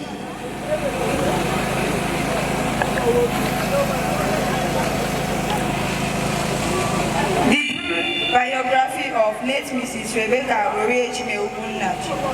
Birth: Rebecca Ogunnaji was born into the middle-class family of Aniugu Ikwesi and Ineugu Najinwan from Umuatu and Umunde Kisres, respectively, from Isofo, Obofio Konanu some years ago. The family was a polygamous one with 3 wives. Rebecca was the second daughter from her mother's side, with 4 other lovely siblings. One remarkable thing about the 3 daughters from Ineugu is that they were extremely beautiful and as such attracted suitors quite early. Marriage. Rebecca got married early to her heartthrob, Mr. Ugun Najibu, a tall, lanky farmer who was well known for his farming and camping works. Rebecca was overly loved and pampered by her husband, who used his large yam barn and other farm products to sustain the family. Mama's marriage was blessed, 3 lovely daughters and 2 lovely sons. Education and social life. Mama never had any form of Western education, but that did not in any way diminish her God-given intelligence. She was a very skillful clay pot maker, which she sold to support her family. She also participated actively in farm work with her husband. Mama had a kind of restricted social life, as she was not the talking type. However, she was not lacking in care, compassion, discipline, and empathy, especially to her children, co-wife, and neighbors. Her deep all-time relationship with her elder sister, Ezine Teresa Agbonugo, was one of a kind. They were like sister-men's twins in their love for each other. It was not too surprising that Mother Rebecca couldn't stay too long after the dismissal of her dear sister and followed suit. Christian life. Mama was a traditionalist with her husband, even when all her children had embraced Christianity. However, after the death of her husband, Mama embraced Christianity out of her sheer religion to the glory of God. Mama served her Maker as Christ Ascension Church, Obofia, until her dying day. Mother Rebecca was quite kind, gentle, soft, and was not the type one would hear her voice from outside quarreling.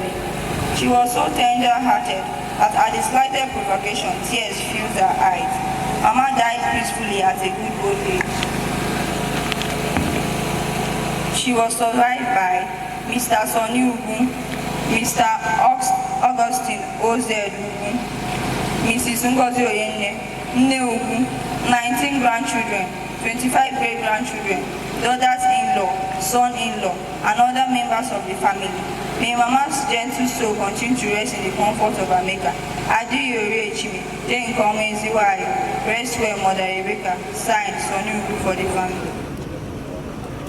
Ndị ụmụnna mama ọ bụ na ebe ha bịa n'ihe obere okwu banyere ndụ nwa nwaanyị ndị mụrụ ya amụ ndị ụmụnna ya ọ bụ na ha nọgbu ebe a we still want to give a forum to recognize those that should be recognized. Ọ bụ na enweghị ndị ọgọ nọ nso ndị mụrụ ya kwesịrị ọkwa nta. Church, hallelujah. Biko anyị ji ohere a wee na-achọ ka anyị gụpụta ozi anyị degara ezinụlọ mama anyị n'ebe site na nzukọ ya bụ nzukọ Christ Ascension Church. Condolence message to the family of late matriarch Mrs. Rebecca Nnajugu. We, the elders, and the entire members of Christ Ascension Church Nigeria, Obofia, Okanano district, deeply right to commiserate with your family over the death of your matriarch, Mrs. Rebecca Nnajugu. It is very certain that he died at a time when her motherly advice is needed. But we take solace in the Lord, solace in the fact that she's in a better home. The saying that there is time for everything under the earth is true. A time to be born and a time to die. Ecclesiastes chapter 3, verse 3. It is also true that life is like a river. It flows where it desires and not where we want it. spent under this word was huge blessing to all. And contributions to the work of God in the church was quite commendable. It is our sincere hope that her labor of love shall never be in vain. Mommy Rebecca shall be greatly missed by the Ascension family. Adieu, great Ascension mother. Good night, Wayoma. Goodbye, Mama Sonny. May your soul rest in perfect peace. Signed, Sobayo Oyeme Chiene for the church secretary. Praise God.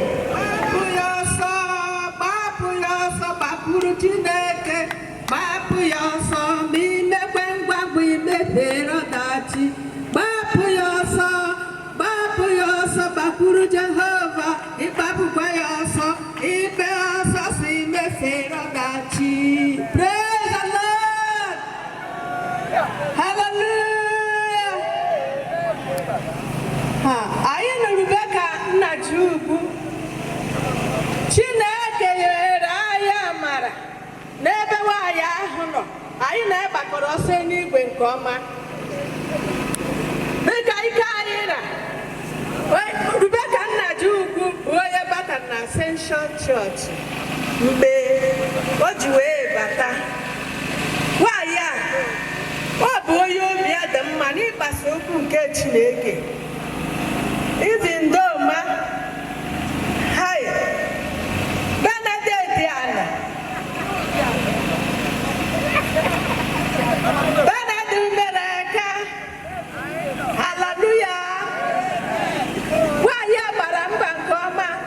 Ibi ndo mgbe anyị na-eje ihe nzukọ ebe ọbụla nke anyị na-eje ọ na-afụta ihe ọbụla nke anyị na-eme n'ime chọọchị anyị na ọbụkwa na district ọ na-afụta nke ọma.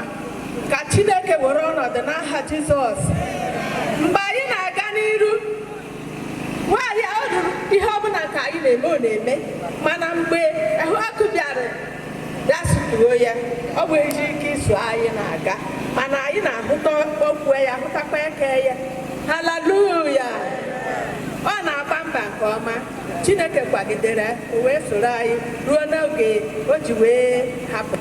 Ka Chineke nara mkpụrụ obi ya na ndokwa n'aha Jizọs. Ya ka ga-eji kwụọ gị ụgwọ ọlụ niile were ụgwọ eteghị m ihe ọ bụla ịrụrụ n'ụwa. Ya ka ga-eji kwụọ gị ụgwọ ịlụrụ ya ọlụ niile were ụgwọ eteghị m ihe ọ bụla ịrụrụ n'ụwa.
God bless you. Can I call Chineke aka on behalf of this rendition? Carrying 95 years in Mama Irubeka there. Call Chineke aka. Mandi no number get ready. Call Chineke. Ndị ọbụla Chineke na na-abụrụ remind na ndokwe. Ọ bụrụ na iji aka gị bi ebe a, nsị kọ aka ịkọrọ Chineke aka. Mandi no number go mandi VIP. Amen. We are proceeding. I actually take the second hymn. Shall we be out of it? Nagafe di kababando tutu. 1, 2, go. Nagafe di kababando tutu. Kihe hafo rumbanya wara. O tuakaige sisi nolo wankala. Nani onwa kageji jeta. Amen. Bionzo ganochi ai na oromo ronubi ai koro. Amen. Di na komporo dago ono.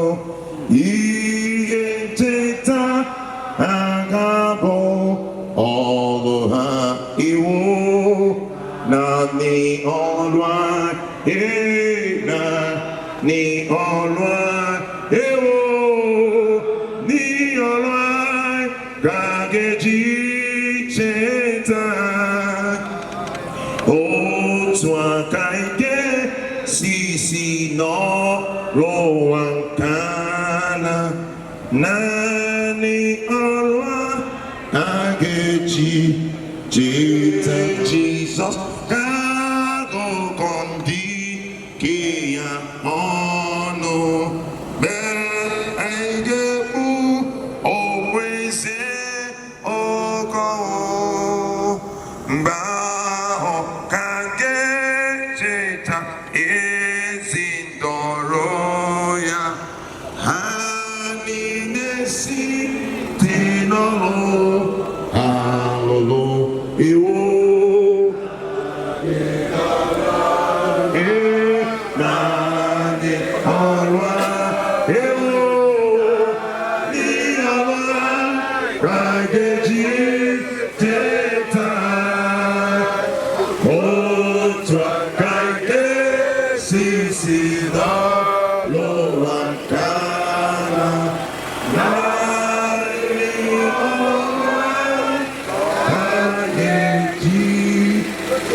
Jesus, if really you are sincere here to mourn with this family, Jesus, amen. Amen. Okay, okay, don't worry. Mama been 95 years. Before 95, now. But open the guy like him, he been the carrier 95. Call Jesus, I came up on it. Oh, now got the guy, not call Jesus. Mama said, Mosebana, not call Jesus. Amen. She never goes there, not Jesus. Because the band you are you sent there? We want to rejoice. Elder Sonny, we want to let you know that we have gathered here today to celebrate the life of your mom. Your mom lived 95 years. That was the one that is calculated, though. It may have not been well calculated. But the more written say 95 years celebration of life. So today we have come not only to cheer this family up, but to celebrate with them, at the same time contact the grace of longevity. That is why you are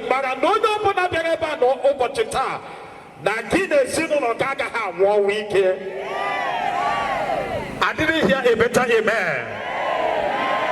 This crowd, let's dance for God this afternoon. Let's celebrate God for the life of our mommy Rebecca. The band, please come together and help us. Amen.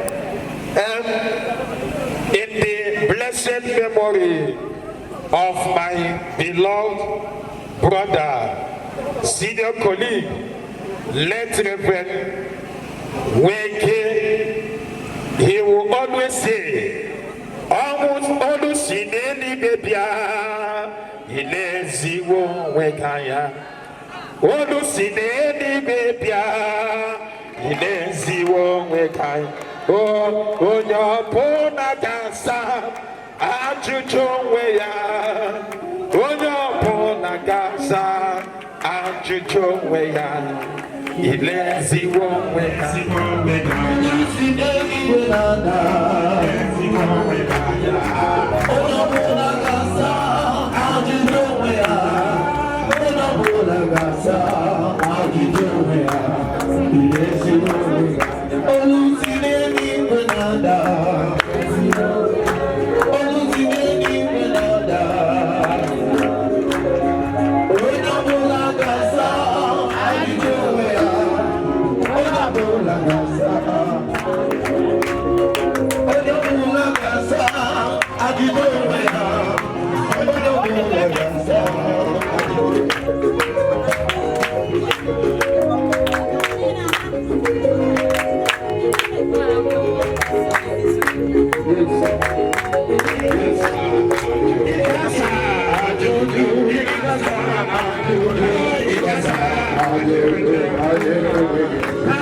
I appreciate God for this privilege to be in this premises this afternoon.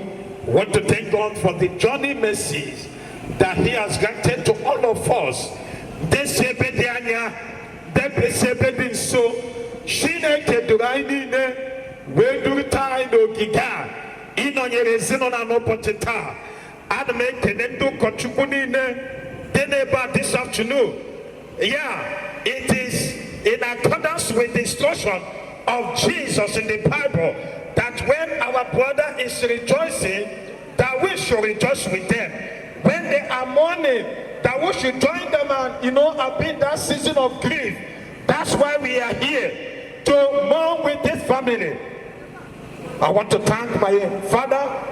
I will not call him a boss. He's not a boss. He's my leader. He's our coordinator, Bishop John Oji, the district superintendent of Okunado, the man that has led us down to this place. Daddy, we say thank you for this privilege. All the ministers of God, from assemblies of God, from other denominations, we recognize their presence. We welcome you duly. And I usually say it, that in heaven, there's nothing like denomination. Denomination ended here. So in heaven, what we are going to be there are children of God. Somebody say amen. Okunado district, you are welcome. Other people from different denominations, you are welcome to this place. God bless you all in the mighty name of Jesus. Let's just read a place in the Bible, Psalm 116. Amen. I may not read another scripture as we proceed. Psalm 116, verse 15. And the Bible said there, it says, precious in the sight of the Lord is the death of the saint. Amen. Amen. Precious in the sight of the Lord is the death of the saint. Some translations say the death of a believer. Kepota na into onoya bibu anasi na iye na tuto kopo onwunke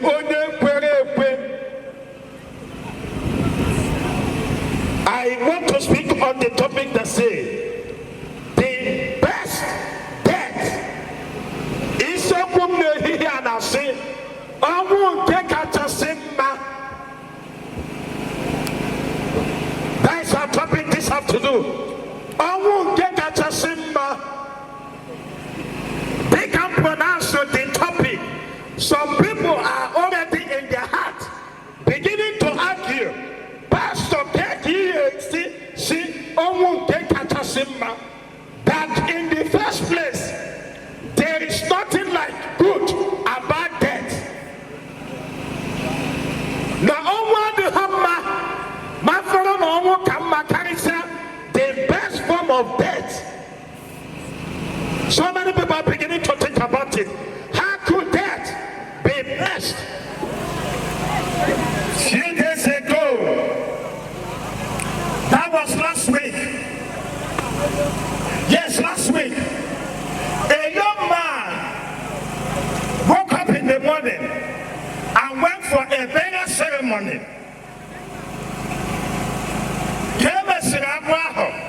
According to the story that I heard, somebody will go and cook, where they may come.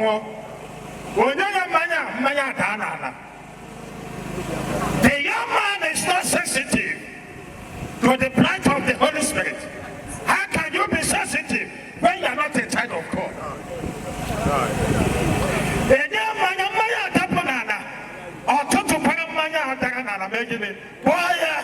More than Maya, that was on Friday. I am talking about 1 week today.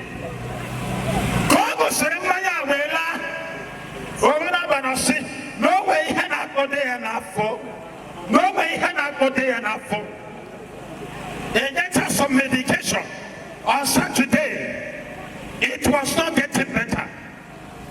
Saturday night, Ghana was Chineke, Machoke, Fupa, Makana Oga Katantona Bale.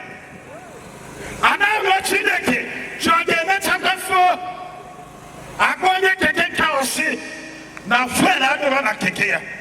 Agoya Keke Kaosi, Daya Keke Matako, Agoya Kan. Excuses was all over the place. The young man managed to come down from his throne around 4:30 a.m. in the morning.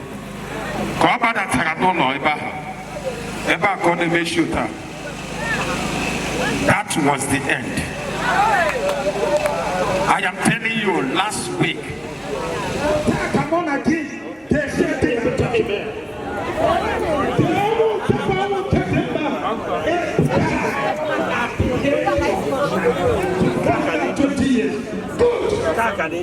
Some today, some of the some 45, some 90, some I'm in general.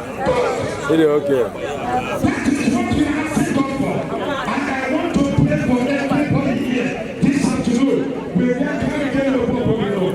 Do not ever allow one this afternoon. In Ghana, one weekend.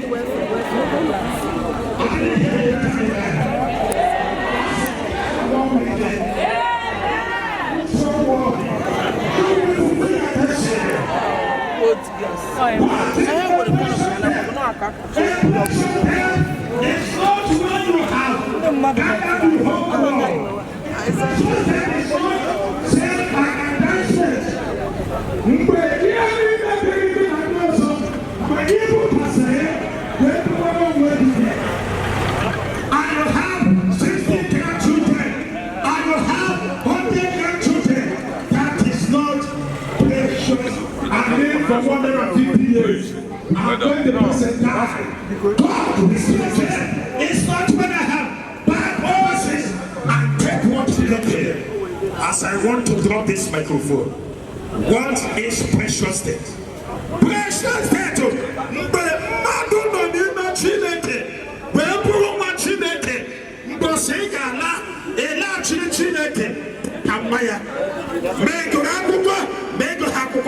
It is immaterial.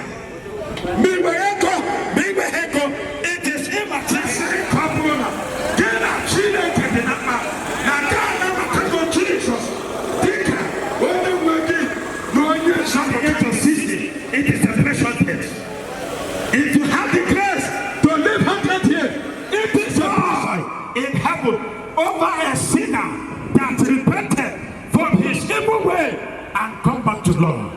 And I want to say to somebody, if there is joy in heaven, What does that mean? Opotarana, mbobu no onye ezi omume nwụrụ na na-enwe celebration in heaven. Somebody say amen. Can I hear a better amen? When somebody died, as died a precious death, what happened? The Bible made camera Nantimosin and Nabatoja. Where do we and what happened to a sinner? What happened to an unbeliever? When an unbeliever dies, when you not pay Jesus, they can't do the man over to town. Now say that Christianity says come, that there is nothing like Jesus coming again. Like the Jesus up there, I want for air, or got Pearson, get what to much again. After being wagging, I'm going to never Jesus.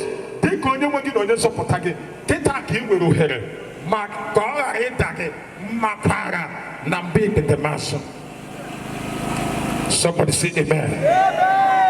When I put up with the machinate, the dead of the saint, the angels will receive you, the angels will carry you to the bosom of Abraham. But what happened? When the death is not a precious death, the death becomes a rejected death. When you open a world to Jesus and Avatar, open a world, now Jesus, now you, when you go to what to do the mic and a joker, no may hurt you, no channel, what you need to get Monte. After some camera, now 2 Corinthians chapter 2 verse 15, he said, if any man be in Christ, he's a new creature. You can be in church for 20 years and you have not been touched in a child church. Come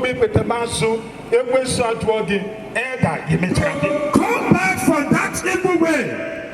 Come back to Jesus. Surrender your life to Christ. That thing that is lying there, any day, Mandi they will, even if it is the cheapest one, they will buy the private jet. That private jet, so Mama and Rebecca, that will fly this one, the destination of this private jet. Oh, man, take a pedal wagon, every candle, that be the master, more money anywhere. But I want to cancel you. Live your life as a child of God. Accept Jesus as your Lord and your personal Savior, so that at the last day you will not regret it. Stand to your feet wherever you are. Obon sopota, one chere monagi, obon sopota, de chere sopota biawo, gaisa wo no be, obon sopota, neche.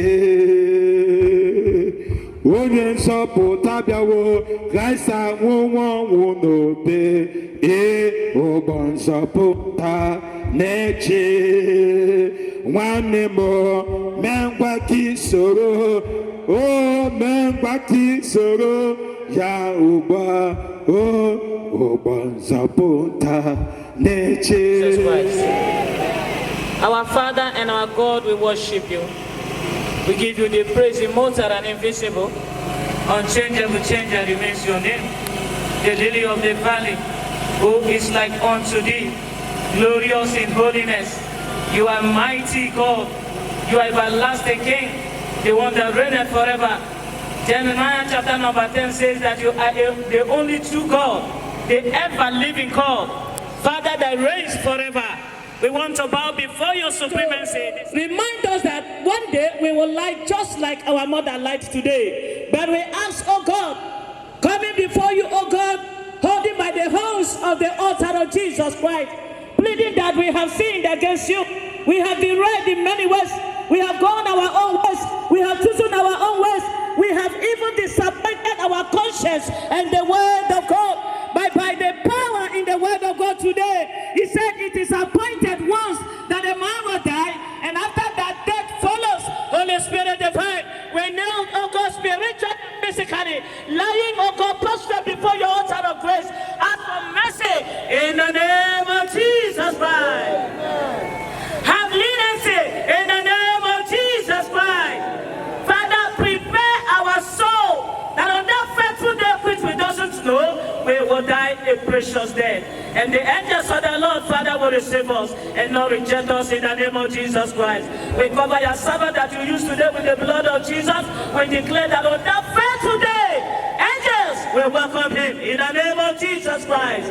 May your name be glorified, because this will remain ever in our memory. And as we continue to live in this life, we will continue memorizing it in the name of the Father and of the Son and of the Holy Spirit.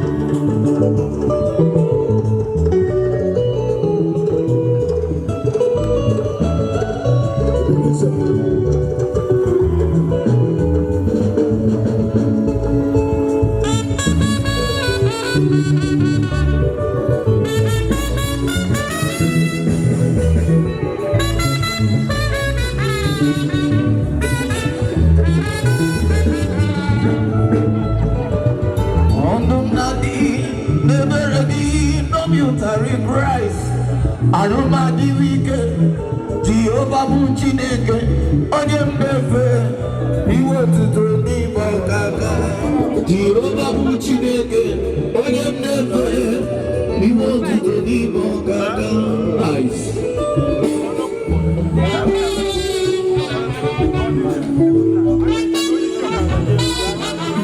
Amen.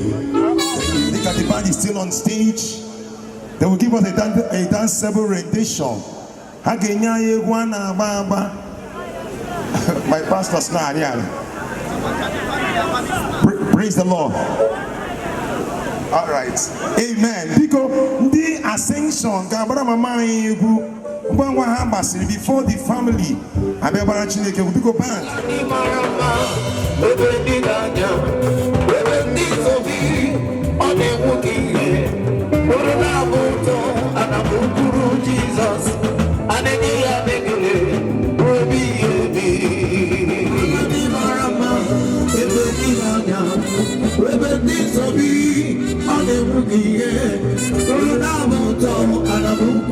Jesus,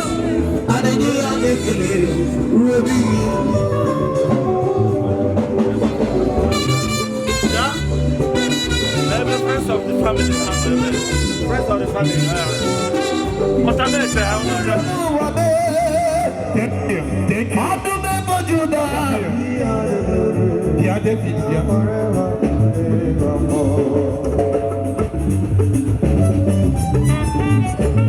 Thank you. God bless you. Quarter Jesus, I kept up on it. Quarter Jesus, I It's about not you not checking. Mr. Sonny Pico, get a sin on a gipia. Get a sin on a gipia. This week, where will Pique Gada? Rono Pugi, Ebo Bonino, Amayena, Mama, be 95 years. Yes. Brother Sonny, no Muneaga, why Papa no de Sinolana. She didn't get a hopi. She didn't get Chebeha, Yamuchiteha. Our Mama, they will take us to the Sinola. And none of them will die below the age of 95. Everybody in a Kono Pugi, since she didn't get Chebesinola. Dear Jesus, no going to make it a baby. Want to go? Jesus. Open your mouth and begin to pray. Lift up a voice and begin to pray. Papa, they come and say, remember Teta. Now I guess you go to Sinola. If I hear Mama, you go to Metamaso. Here are Mama children. Here are Mama grandchildren. Here are Mama grandchildren. We pray for life. We pray for longevity. We pray for your mighty hand upon their life. Guide and protect them. Evil shall never come near them. Blessed be the name, O Lord. Above all, they will live and fulfill their destiny. And at the end of the day, at the last day, they will inherit the kingdom of God. Thank you, Abba Father. In Jesus' mighty name we pray. You can even take up a pie and I go see husband. I ain't suffered to be Oyana Buchina Chibi. Lewa Omo, Mommy Rebecca Haporo. In Campo, Kahadi Note. Nika masses wo ha. Ka ha mara ga Chineke karịa ka ha maga ugbu a. Ya na ha Jesus. Ebe Sunday no munne ya chebe ha buchite ha.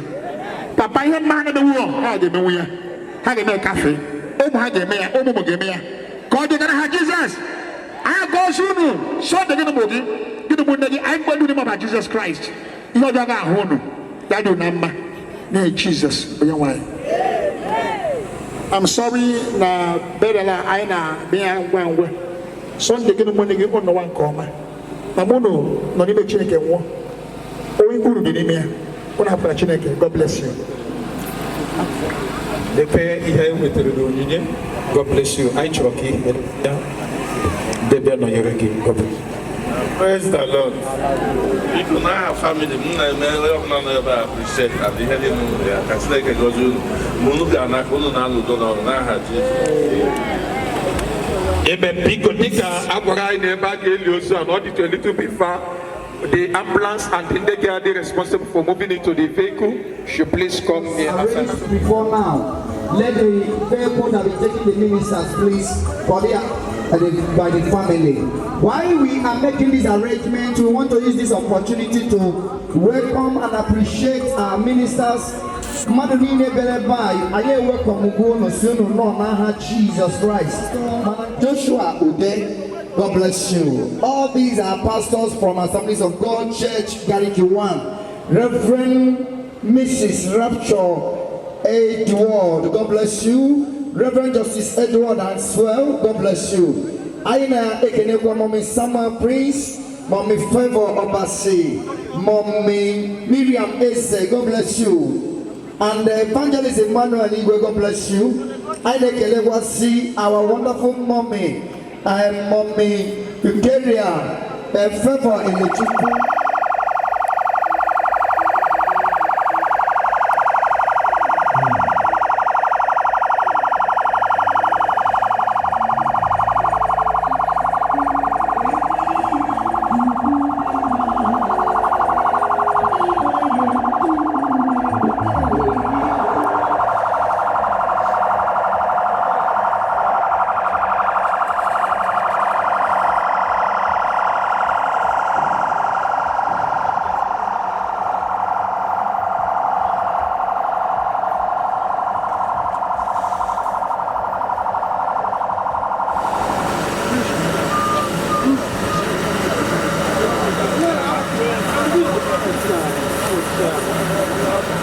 Jesus said, I am the resurrection and the life. He who believes in me, though he die, yet shall he live, and forever lives, and believes in me shall never die. Let not your heart be troubled. Believe in God, and believe also in me. In my Father's house are many rooms. If it were not so, would I have told you that I go to prepare a place for you? I know that my Redeemer lives, and that he shall stand at the later day upon the earth. And though after my skin worms destroy this body, yet in my flesh I shall see God, whom I might see for myself, and my eyes shall behold, and not another. For we brought nothing into this world, and it is certain we shall carry nothing out. The Lord gave, and the Lord has taken away. Blessed be the name of the Lord, Christ our Lord. Amen. Lord, thou hast been our dwelling place in all generations before the mountain we have brought forth, or ever thou hast formed the earth and the world. Even from everlasting to everlasting, thou art God. Thou turnest man to destruction, sayest, return, you children of men. For 1,000 years in the Father, and to the Son, and to the Holy Spirit. Amen. Father, we sanctify this grave to the glory of your name. Lord, as we lay your body of your daughter into this grave, granting the eternal repose. In Jesus' name we pray. Amen.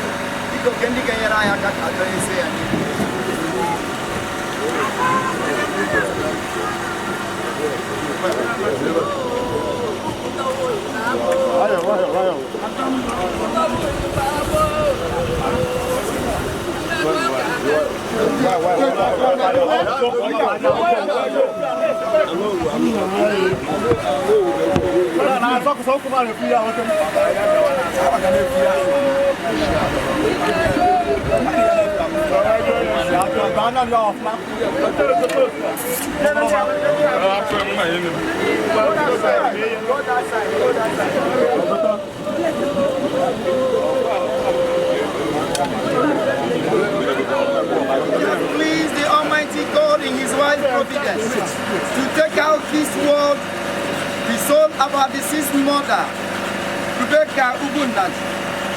We therefore commit her body to the ground, earth to earth, ash to the ashes, dust to dust, in sure and certain hope of the resurrection in the last day, and the life of the world to come through our Lord Jesus Christ, at whose second coming is the glorious majesty to judge the world. The earth and the sea shall give up their dead. Blessed are the dead which die in the Lord. Even so, says we, for they rest from their endeavor. Through Christ our Lord. Amen. The family alone, please.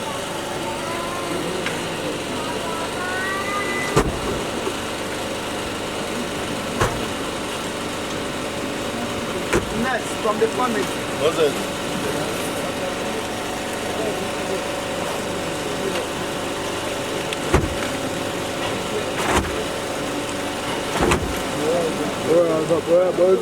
Says the Spirit. Let us pray. Our Lord and our God, King of kings and Lord of lords, He that giveth man to the world and to the mankind, He that taketh. Your daughter, Rebecca, is coming home to you, Lord, today. Jehovah, as we have laid her body into this grave, Jesus Christ of Nazareth, we pray by the power of God Almighty that we grant her eternal repose in the name of Jesus Christ. Lord, we pray, oh God, that at the resurrection morning, when the trumpet shall sound, that by no reason that this grave will withhold the body of your daughter in the name of Jesus Christ. Amen. She will rise to meet up the rest of the saints before the cloud. So shall it be, Father, to the glory of your name. And therefore we say that, Mama, your soul will rest in peace. Your soul will receive eternal repose. Adieu, Mama, Rebecca Naju. Adieu, Mama, Ascension Nile. Okay, Christ Ascension Church over there. Adieu, Adau Mato. Adieu, Ademude. Adieu. They will meet to part no more. Good night, Mama Rebecca. Good night. Amen. May we share the grace together. May the grace of our Lord Jesus Christ, the love of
Ah!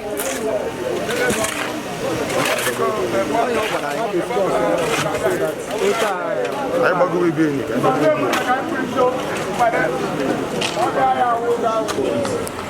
will the weight, you will the height, and the intelligence. Thank you for coming to Gaza. Oh, God, my brother, my chief. Only Nze, Ishinze, or Nze, anyone he was. Thank you. My brother, very wicked of you, if I am very young, I'm very young. I want to know you know, I'm not planning by your life. There's so broken one, there's so broken chineke. You understand? Yes. Because for mommy, I'm a Randu Kachuku, Bundi Ascension, preaching Maraha, Oman Alma. Oh, we can't keep going and passing to the YouTube. But we don't go preaching there. Because my own committee of friends, Kurubi do you when the Madam Miri, Makana Wukari. Because mommy, I would try to mommy Rebecca, who would not. Oh, there's more where Motaro Haka, sorry. Motoro Haka, whom we are needed. So, because committee of friends, I know you live on there. Because Kaina can you read Kaina Namatandena? Thank you, and God bless you.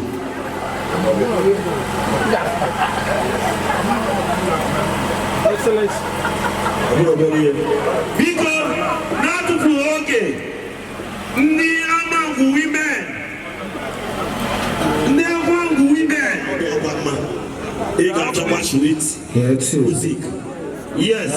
I'm from Mumbai. Igbo elect. But I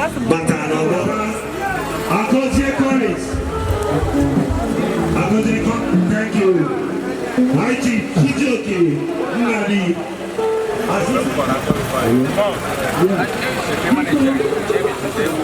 They are present here. Age Bunyana.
Our in-laws from Anambra State are part of our Bogota.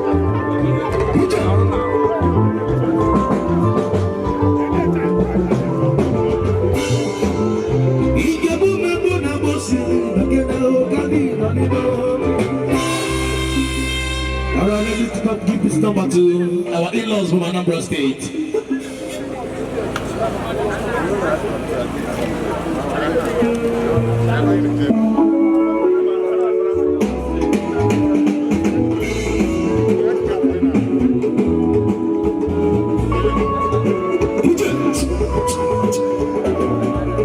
This number is for in-laws from Anambra.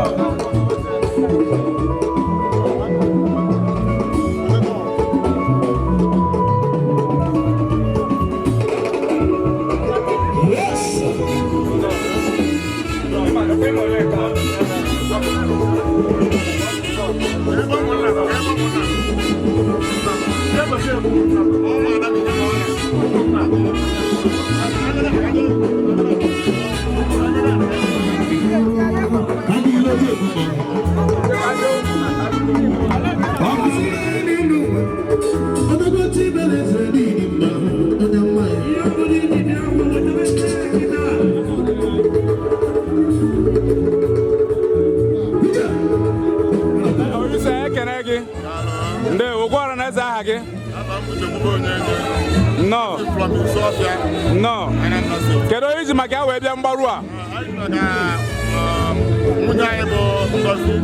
Okay.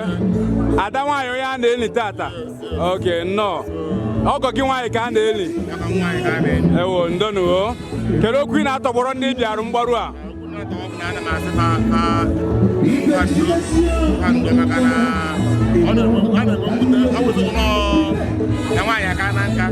Mana onye ọbụla onye na-ebe ka nke mmụọ maka na ọ bido anyị nwute igbe otu aka wee na-ekele ndị na-aya gbazike ka ha nwee udo ka ha were udere ndị na ofu ezinụlọ nwaanyị ha gbakwara anyị na anyị na ndị anya ọfụma ụchọ na anyị ekene gị anyị fụrụ mbọ niile ịgba na ife iji wee bịa akwa anyị na-asị ka Chineke mejuo akpa o si na ya wee pụta mgbe unu ga-alaghachi ka unu na-anọdụ na-enweghị nsogbu ọbụla kedu nke a na-etu gị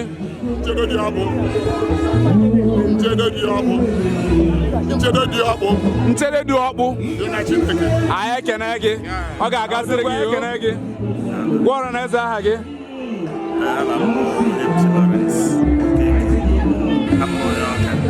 nnọọ kedu onye iji maka ya wee waa n'ọgbọ taa maka Chizoba onye Isuofia bụ ọkọ m nwoke ana m anụ nwanne ya nwaanyị idute ya akwa edute m ọkọ m nwoke akwa na asị n'okwu nnọọ kedu okwu nkasi obi na-atọgbọrọ ọgọ gị nwoke na ndị bịara mgbaru a dịka elele si wee gbatakwụlụ nele si wee bịa mama anyị bụ Rebeka obile ndị ọfụma maka na ka m lutere ike anụ a lot of Ascension priests and other people's dignitaries from far and near and the niile na-agba aka ebe na mama anyị bili ndị ya ọfụma wee na-agba ndị ezinụlọ ọrapụta ụmụ ya ndị nwoke na ndị nwaanyị kaba biko kaba soro mkpụrụ ndebe dị maka na ibe agwọ mụrụ na-etolili ogologo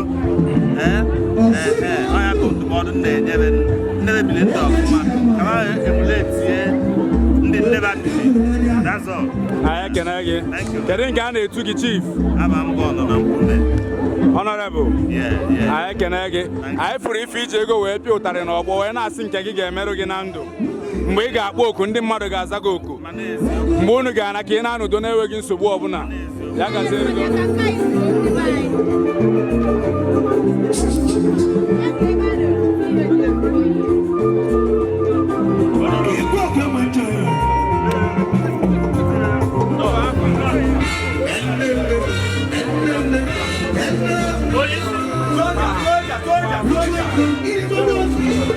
Okay, man, that's man.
So wonderful.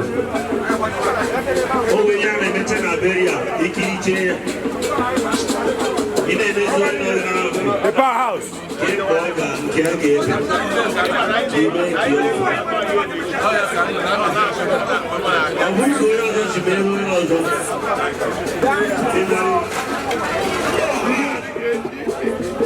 The chairman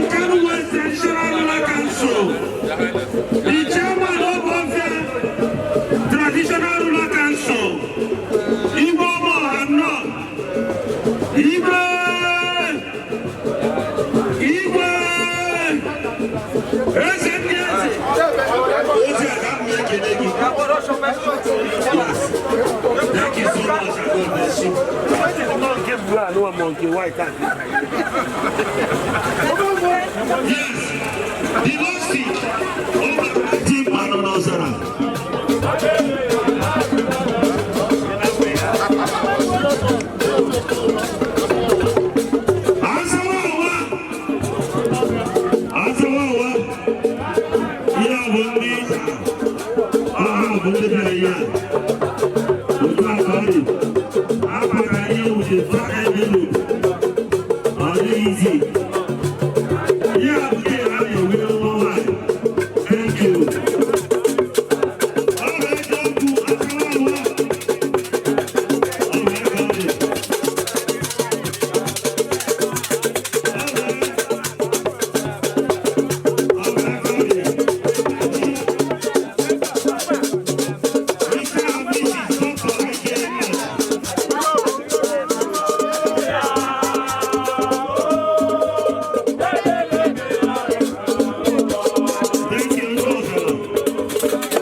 Gentleman with a very big body. Silent achiever. Silent achiever. I want to be like you when I grow up. Chief Mrs. Ujona Nuku. We have a Damango. We have a Damango. We have a Gaga. We have a Gaga.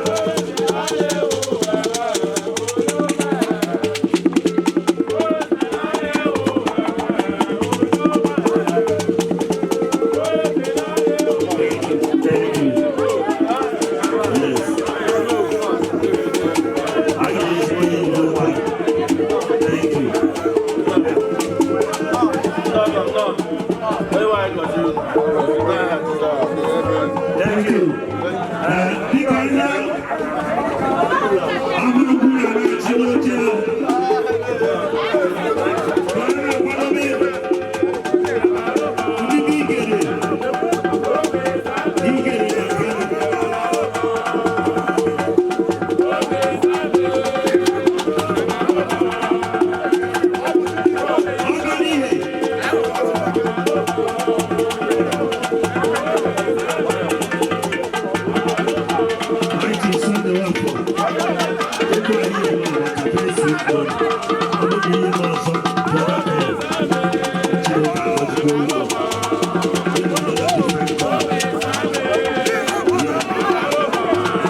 The powerhouse.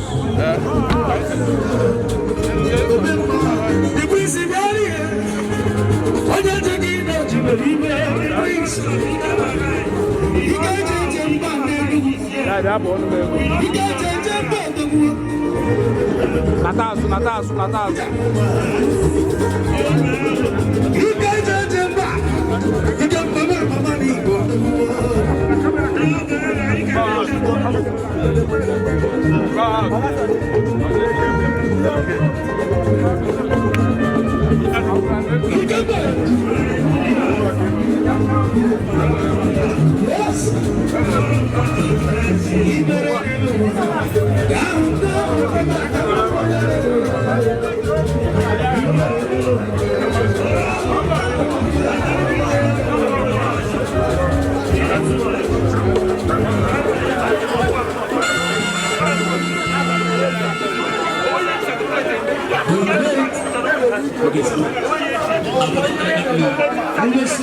Prof, man, time is money.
Thank you for today.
By his counsel's guide uphold.